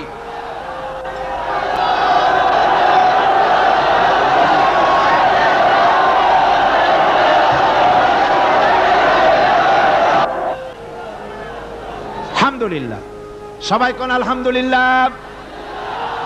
আদব রক্ষা করুন, আদব রক্ষা করুন। তাড়াতাড়ি বসে, তাড়াতাড়ি। আলহামদুলিল্লাহ। আমি বুঝছি ওই এক বুড়ি আছাড় খেয়ে পড়ে গেছিল, বলল যে পড়লাম যখন তিনি একটু পান খাইয়ে নি, মানে স্লোগানের সুযোগ যখন পাইলাম একটু দাঁড়ায় কোমরটা সোজা করে নি। মন্দ না, ভালোই করেছে। তবে এখন মোনাজাত হতে যাচ্ছে। কি হতে যাচ্ছে? 5 দিনের তাফসীরুল কোরআন মাহফিলের মোনাজাত। খবরদার, মাহরুম হবেন না কেউ। আশাটাই ব্যর্থ হয়ে যাবে। আদ-দুআউ মাখুল ইবাদা। ইবাদতের মগজ কি? জোরে কোন কি? এরপর আর কাউকে হাঁটতে দিবেন না। সব যার যার জায়গায় বসে পড়ুন, যার যার জায়গায় বসে পড়ুন। মোনাজাতে শরীক হওয়ার জন্য প্রস্তুতি গ্রহণ করুন। আল্লাহ সুবহানাহু ওয়া তাআলা তিনি আমাদের জন্য কোরআন দান করেছেন। এই কোরআনই সমাজ গঠনের জন্য আমাদেরকে ঐক্যবদ্ধ হতে হবে। কোরআনের সমাজ গঠন করতে চান? রাসূল করিম সাল্লাল্লাহু আলাইহি সাল্লাম এই কোরআন দিয়ে সমাজ গঠন করেছিলেন। সেই সমাজে চুরি ছিল না, ডাকাতি ছিল না, জেনা ছিল না, ব্যভিচার ছিল না। সেই সমাজ প্রতিষ্ঠা করতে গিয়ে রাসূলুল্লাহকে রক্ত দিতে হয়েছিল, জীবন দিতে হয়েছিল সাহাবায়ে কেরামদেরকে। আমাদেরকেও প্রয়োজন হলে রক্ত দিতে হবে। পারবেন? পারবেন? আজকে সারা পৃথিবী জুড়ে মুসলমানদের বিরুদ্ধে চূড়ান্ত আযাব এসেছে, চূড়ান্ত গজব এসেছে, চূড়ান্ত মার এসেছে। এই মারের মধ্য থেকে আমাদেরকে বাঁচতে হবে, আমাদেরকে প্রস্তুতি নিতে হবে। আগামী দিনের জন্য, আল্লাহর দ্বীন প্রতিষ্ঠার জন্য দৃঢ় সংকল্পবদ্ধ আমাদের হতে হবে। যেসব নারী, বৃদ্ধা শিশু চিৎকার মেরে আমার কাছে বলতেছে, রব্বুল আলামিন মেহেরবানি করে এই জালিম জনপদ থেকে আমাদের বাঁচাও, তোমার পক্ষ থেকে আমাদের জন্য সাহায্যকারী পাঠাও। এই বলে যখন বসনিয়ার মুসলমানেরা কান্দে, যাদের টাকা আছে, পয়সা আছে, ওদের সাহায্য করতে যারা এগিয়ে এলো না, কিয়ামতের দিন আল্লাহর দরবারে অবশ্যই আসামি হওয়া লাগবে, কোনো সন্দেহ নাই। আজ আরাকান আমাদের বাড়ির কাছে, বার্মা, সেখান থেকে আমার কাছে লেখা হয়েছে। তারা লিখছে, সামরিক জান্তার সম্মিলিত সামরিক বাহিনী নতুন ভাবে চরম নির্যাতন শুরু করেছে। এবারের নির্যাতনের প্রধান টার্গেট হচ্ছে আলেম সমাজ। এ বাহিনী দীর্ঘদিন ধরে মুসলিম নারীদের জন্য শরীয়তের দৃষ্টিতে পর্দা আবশ্যক নয় মর্মে আলেমদের কাছ থেকে ফতোয়া আদায়ের জন্য চেষ্টা করে। ব্যর্থ হয়ে বর্তমানে আলেমদেরকে পাইকারি হারে গ্রেফতার করে ব্যারাকে নিয়ে গিয়ে অমানুষিক নির্যাতন চালাচ্ছে। আলেমদের পুড়িয়ে দাড়ি মুন্ডিয়ে দিচ্ছে। আরাকানের গ্রান্ড মুফতি মাওলানা নুরুল হক সাহেবকে অনেক নির্যাতনের পর উপরোক্ত ফতোয়া আদায় করতে না পেরে নির্মম ভাবে তাকে হত্যা করেছে। প্রতি মুসলিম পাড়া থেকে 20-30 জন করে মুসলিম যুবতী সামরিক বাহিনীর ব্যারাকে সরবরাহ করার জন্য নির্দেশ দেওয়া হয়েছে। অনেক যুবতীদের ইতিমধ্যে ব্যারাকে নিয়ে গিয়ে সামরিক নির্যাতন চালিয়ে তাদেরকে হত্যা করা হয়েছে। আরাকান থেকে এই চিঠি আমাদের কাছে এসেছে। কাশ্মীরের উপরে ভারত যে অত্যাচার করতেছে, কাশ্মীরের ব্যাপারে আমরা আগের থেকে আমাদের মত ব্যক্ত করে এসেছি। আমরা কাশ্মীরি জনগণের সপক্ষে। কাশ্মীরি মুসলমানেরা বছরের পর বছর ধরে আত্মনিয়ন্ত্রণাধিকারের প্রশ্নে তারা এক পায়ে দাঁড়িয়ে আছে। তাদেরকে রেফারেন্ডাম দেওয়া হোক, কাশ্মীরিরাই তাদের ভাগ্য নিজেরাই নিয়ন্ত্রিত করুক, এটাই ছিল জাতিসংঘের কথা, এটাই ছিল বিশ্ব বিবেকের কথা। কিন্তু ভারতের জালিম সরকার, মুশরিক সরকার, কাফের সরকার ভারত কাশ্মীরের মুসলমানদেরকে নির্বিবাদে হত্যা করছে। আমি আশ্চর্য হয়ে যাই যখন দেখি বাংলাদেশের কোন কোন পত্রিকায় কাশ্মীরি জনগণকে লেখে বিচ্ছিন্নতাবাদী। এরা নির্লজ্জভাবে ভারতের পা চেটে নিজেদের জীবিকা নির্বাহ করে। আমি আজ আপনাদের খেদমতে আরজ করতে চাই, পৃথিবীর নির্যাতিত মুসলমানদের পাশে আমরা আমাদের জীবন নিয়ে পাহারা দেব। আমাদের আর কিছু না থাকতে পারে, আমাদের ঈমানের মজবুতি আছে। ঈমানের মজবুতি আছে না? আপনারা মনে রাখবেন, ভারত তার অপসংস্কৃতি আমাদের মধ্যে ঢুকাচ্ছে। বাংলাদেশের মধ্যে মঙ্গল প্রদীপ দিয়ে অনুষ্ঠান শুরু হয়ে গিয়েছে। মঙ্গল প্রদীপ দিয়ে অনুষ্ঠান শুরু করা হচ্ছে। তারপরে নববর্ষ উদযাপনের জন্য হিন্দুয়ানি কায়দায় উদযাপন করা হচ্ছে। সাব গেমস শুরু করা হলো, কোরআনে কারীম তেলাওয়াত করা হলো না। সেখানে বর এবং বধূ বানানো হয়েছে, তাতে টোপর পরায়া হিন্দুয়ানি কায়দায় করানো হয়েছে। বাংলাদেশের কলেজ ইউনিভার্সিটির সামনে মূর্তি বসানো হতেছে। সুতরাং অপসংস্কৃতি দিয়ে ভারত বাংলাদেশের উপর তার আধিপত্য বিস্তার করতেছে। এ ব্যাপারে মুসলমানদের ঐক্য চাই। আমাদের ব্যাপারে ভারতের যে ভূমিকা, সে ভূমিকা হচ্ছে ওরা আমাদেরকে মেরে ফেলতে চায়, ওরা আমাদেরকে পানিতে মারবে, ওরা আমাদেরকে ভাতে মারবে, ওরা আমাদেরকে শেষ করে দেবে, স্বাধীনতাকে বিপন্ন করে দেবে। এজন্য আজ এই বিশাল জনসমুদ্রের কাছে প্রশ্ন করি, যদি প্রয়োজন হয় আমাদের চির দুশ্মন ভারতের বিরুদ্ধে যদি লড়াইয়ের প্রয়োজন হয়, তোমরা সবাই প্রস্তুত থাকবে?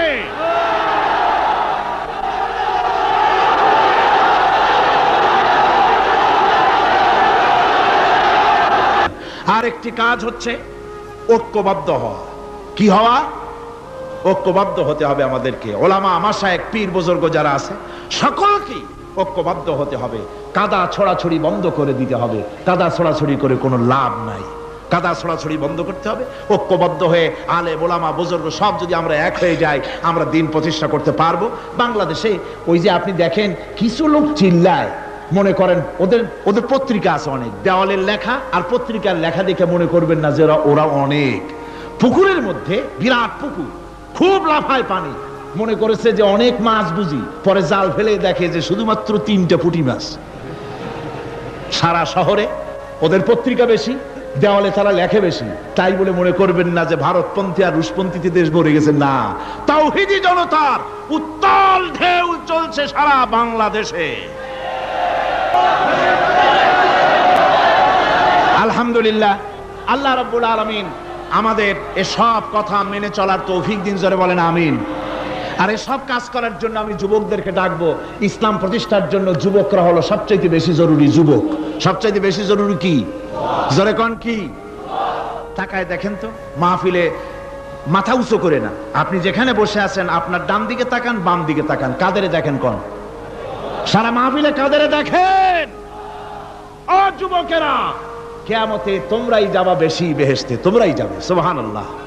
বেহেশতে কারা যাবে? যুবকরা যাবে, তোমরা বেহেশতে যাবে। আমি আমার কলেজের ছাত্র, ইউনিভার্সিটির ছাত্র, সমস্ত ছাত্র যুবকদেরকে বলতে চাই, যুবকেরা শুনে নাও, তোমাদের নেতারা ঢাকা থেকে যখন তোমাদের কাছে আসে, যে পার্টি তুমি করো না কেন, তোমাকে টাকা দেয়, অস্ত্র দেয়, নারী দেয়, মদ দেয়, পরের মিটিং ভাঙতে বলে, মিছিল ভাঙতে বলে। তুমি আমাকে বলো, নিজের কাছে নিজে প্রশ্ন করো, তোমার নেতা কি কোনোদিন তোমাকে বলেছে বাবা আল্লাহর দরবারে উঠতে হবে, কিয়ামতে জবাব দিতে হবে, খবরদার 5 ওয়াক্ত নামাজ ঠিক মতো পড়ো, সকালবেলায় কোরআন শরীফ পড়ো, মা বাবার খিদমত করো, আর সত্য কথা বলো, মারামারি কোনোদিন করো না, এমন কথা কোনো নেতা তোমাকে কোনোদিন বলেছে নাকি? বলে নাই। তোমার নেতারা তোমাকে লাঠির মতো ব্যবহার করে। আমাদের কথা দেওয়ালে লেখো, আমাদের জন্য এই করো সেই করো, এই সব করে বেড়ায়। আমি যুবকদের বলি, খবরদার আমার যুবক ভাইরা, ফিরে আসো ইসলামের দিকে। তোমাদের রক্তের উপর ইসলাম প্রতিষ্ঠিত হয়েছে, আবার ভবিষ্যতেও তোমাদের রক্ত দিয়েই, তোমাদের শক্তি দিয়েই দিন প্রতিষ্ঠিত হবে। শাহাদাতের মৌতের চাইতে আরামের মৌত আর পৃথিবীতে মোটেও নাই। সুবহানাল্লাহ ওয়া বিহামদিহি। আজকে আপনাদের সামনে 12 জন ছেলে ইসলাম গ্রহণ করবে। আজকে আপনাদের জন্য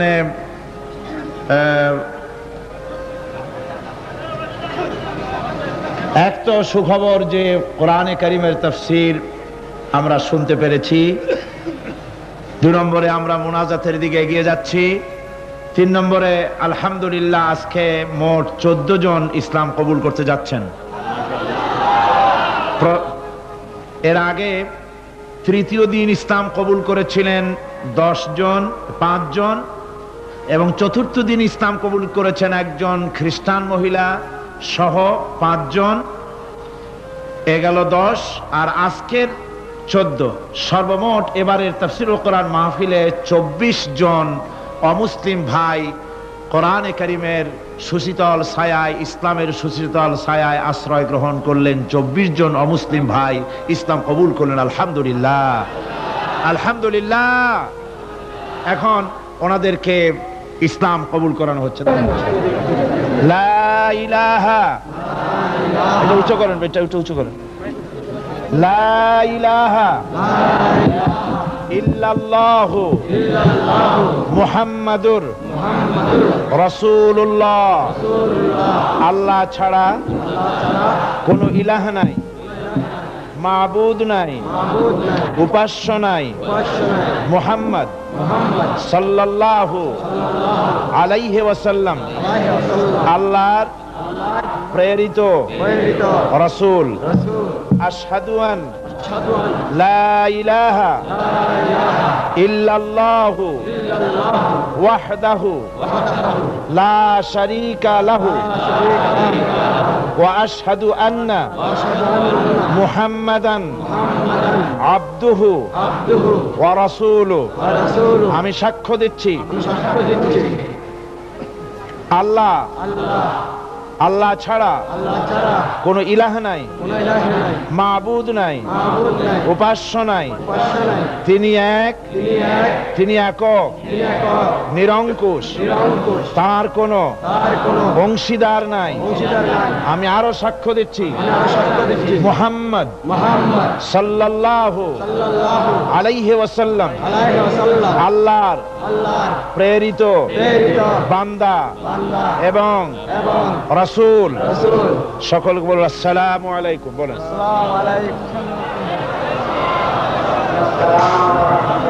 আমি এই বিশাল জনসমুদ্রের মধ্যে আজকের যারা ইসলাম কবুল করলেন তারা আমাদের মধ্যে সবচাইতে এখন বেগুনাহ, তাদের আমলনামায় কোনো গুনাহ নাই।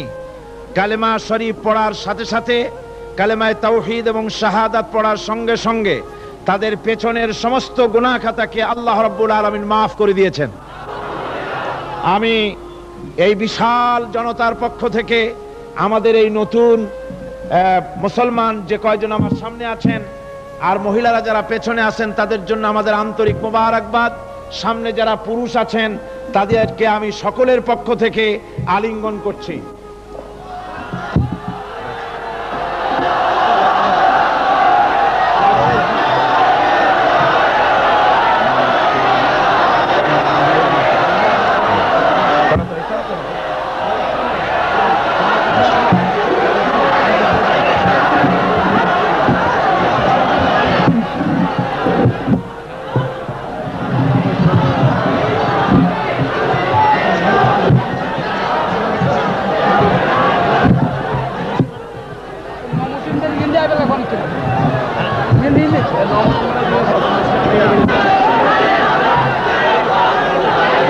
সমস্ত মানুষ মনকে নরম করে বিশাল আকাশের মালিক, আমাদের হায়াতের মালিক, আমাদের মওতের মালিক, আমাদের সুখ দুঃখের মালিক, আমাদের মনিব, আমাদের রব, সর্বস্রষ্টা, সর্বশ্রেষ্ঠ মালিক মহান আল্লাহ রাব্বুল আলামিনের সামনে মাথা নিচু করে একান্ত গোলামের মতো, ভিক্ষুকের মতো, কাঙ্গালের মতো জীবনের সব দুঃখ দুর্দশা আল্লাহর কাছে বলবো।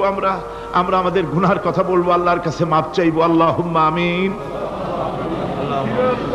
রব্বানা ظلمنا أنفسنا وإن لم تغفر لنا وترحمنا لنكونن من الخاسرين ربنا ظلمنا أنفسنا وإن لم تغفر لنا وترحمنا لنكونن من الخاسرين ربنا لا تزغ قلوبنا بعد إذ هديتنا وهب لنا من لدنك رحمة إنك أنت الوهاب رب العالمين লক্ষ লক্ষ মুসলমান নরনারী 5 দিন ব্যাপী কোরআনে কারীমের তাফসীরের মাহফিল শেষ করে আজকে আকাশের নিচে বসে কাঙ্গালের মতো, ভিক্ষুকের মতো গুনার বোঝা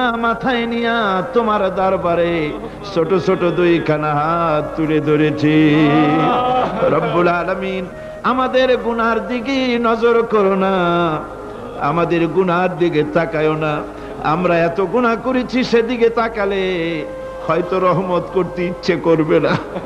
আয় আল্লাহ, আমাদের গুনার দিকে তাকায়ো না, আমাদের চোখের দিকে তাকাও, আর আমাদের মুখের কাকুতি মিনতির দিকে তাকায়া আমাদের জিন্দেগির গুনাহ আল্লাহ মাফ করে দাও রব্বুল আলামিন।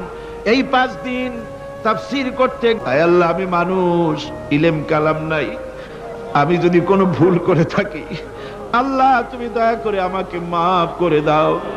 কোনো ভুল কথা যদি বলে থাকি তোমার বান্দাদের স্মৃতি থেকে তা মিটাইয়া দাও। আয় আল্লাহ হক কথা যা বলেছি, কোরআনের কথা, হাদিসের কথা, তেলাওয়াত যা হয়েছে, জিকির আজকার হয়েছে, আল্লাহ এতে তুমি খুশি হয়ে যে সওয়াবটুকুন দিবে, আল্লাহ দয়া করে সওয়াবটুকুন সরওয়ারে কায়নাত আশরাফুল আম্বিয়া সাইয়্যিদুল মুরসালিন রাহমাতুল লিল আলামিন জনাবে মুহাম্মদুর রাসূলুল্লাহ সাল্লাল্লাহু আলাইহি ওয়াসাল্লামের রূহ মুবারকে পৌঁছায়া দাও রব্বুল আলামিন। তাম পৃথিবীর মাটির নিচে যত মুমিন মুমিনাত শুয়ে আছে আল্লাহ তাদের আরো আর পরে সওয়াব পৌঁছায়া দাও রব্বুল আলামিন। আমরা বড় গুনাহগার, এই মুহূর্তে মনে পড়ে গেল আমাদের আব্বাজানের কথা, আমাদের মায়ের কথা মনে পড়ে গেল আল্লাহ। আয় আল্লাহ আমাদের আব্বাজান যারা কবরে চলে গেছে আমাদের জন্য কত কষ্ট করেছেন আল্লাহ, বাপজানের কবরটাকে বেহেশত বানাইয়া দাও রব্বুল আলামিন। আব্বার কথা কি বলা যায়, আমাদের মানুষ করার জন্য কত কষ্ট করেছেন, কত মিথ্যা মামলা করেছেন, কত বাড়ি ঘর করে গেছেন আমাদের জন্য, একটা পয়সা নিয়ে যান নাই, কিছু নিয়ে যায় নাই, খালি হাতে চলে গেছে আল্লাহ বাপজানের কবরটা বেহেশত বানাইয়া দাও রব্বুল আলামিন। জনম দুঃখিনী মা আমাদের মা যাদের বিদায় হয়ে গেছে আল্লাহ বেহেশতের বাগান বানাইয়া দাও কবরটারে আল্লাহ, কবরগুলিকে জান্নাতুল ফেরদাউস বানাইয়া দাও। রব্বির হামহুমা কামা রব্বায়ানি সগীরা, রব্বির হামহুমা কামা রব্বায়ানি সগীরা। আল্লাহ আমাদের দিকে একটু তাকাও। সূরা আর রহমানের তাফসীর করলাম, তুমি তো রহমান, তুমি রহিম, তুমি জব্বার, তুমি সত্তার, তুমি মুহাইমিন, তুমি মুমিন, তুমি মুতাকাব্বির, তুমি সত্তারুল উয়ুব। আল্লাহ আমাদের দিকে তাকাও, আমাদের দিকে তাকাও। আয় আল্লাহ এইভাবে করে মায়ের কাছে দাঁড়ায়া যদি মা মা বলে যদি কাঁদতাম, এমন নিষ্ঠুর মা নাই যে কোলে না নিয়ে পারে। আল্লাহ মায়ের চাইতে লক্ষ গুণে মায়া তোমার বেশি, আমাদেরকে রহমতের কোলে টেনে নাও। আয় আল্লাহ যত মানুষ মাহফিলে হাত উঁচু করছে, যত গুনাহ আছে আজকের মাঠ থেকে কেউ যেন গুনাহ নিয়ে বাড়ি না যায়। আল্লাহ আমাদের শিরক গুনাহ মাফ করো, আমাদের বেদাতের গুনাহ মাফ করো, চুরি ডাকাতির গুনাহ মাফ করো, মানুষ হত্যা করার গুনাহ মাফ করো, জিনা করার গুনাহ মাফ করো, যত গুনাহ করেছি মাফ করে দাও আল্লাহ রব্বুল আলামিন। এই মুহূর্তে দোয়া করি আমরা বসনিয়ার মুসলমানের জন্য। আল্লাহ বসনিয়ার মুসলমানদের ওরা মেরে শেষ করে দিল আল্লাহ।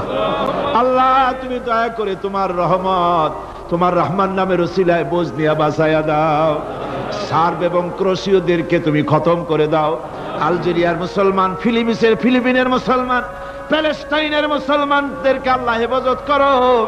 মিশরের ইসলামী আন্দোলনের লোকদেরকে আল্লাহ মারা হচ্ছে, তাদের তুমি হেফাজত করো। আল্লাহ কাশ্মীরের মুসলমানদেরকে ভারতের কাফের বেঈমানেরা মারতেছে, কাশ্মীরের মুসলমান বাঁচাইয়া দাও। আয় আল্লাহ আরাকানের মুসলমানদেরকে তুমি হেফাজত করো, বার্মার মুসলমানদের হেফাজত করো রব্বুল আলামিন। বাংলাদেশ আমাদের প্রিয় জন্মভূমি, আল্লাহ তুমি দয়া করে এই দেশে কোরআনের শাসন চালু করে দাও আল্লাহ।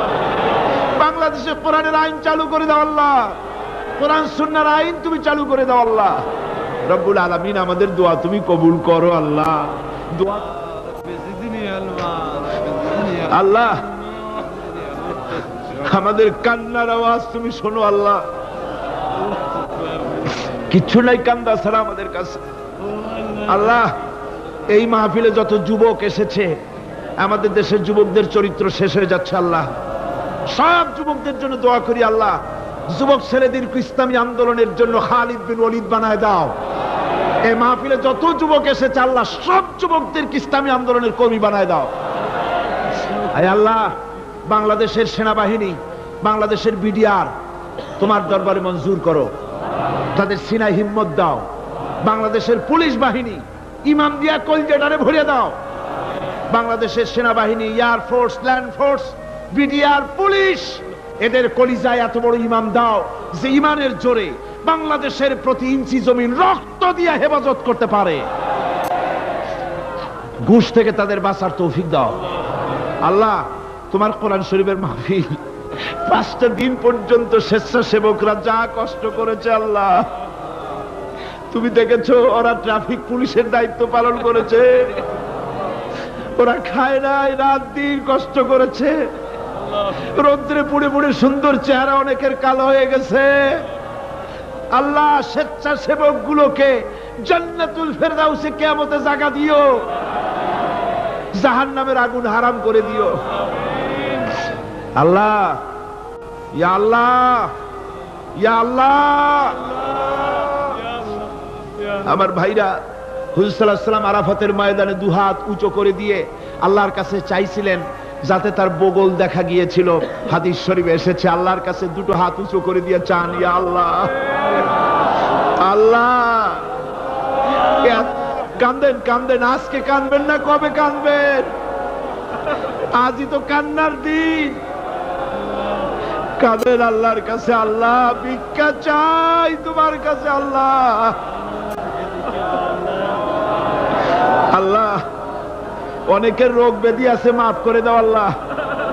আজকের এক মহিলা আমার সঙ্গে টেলিফোনে কাঁদলেন, 20 বছর পর্যন্ত রোগে ভুগতেন, রাহেল আক্তার লাকি তার নাম, 20 বছর পর্যন্ত ভুগতেছে রোগে, কাঁদতেছে, বলছে বিশ্বাস করি কোরআনের মাহফিলে দোয়া কবুল হবে, অপারেশন যেন লাগে না, দোয়া করেন এই মহিলাকে যেন আল্লাহ অপারেশন না লাগায় ভালো করে দেন।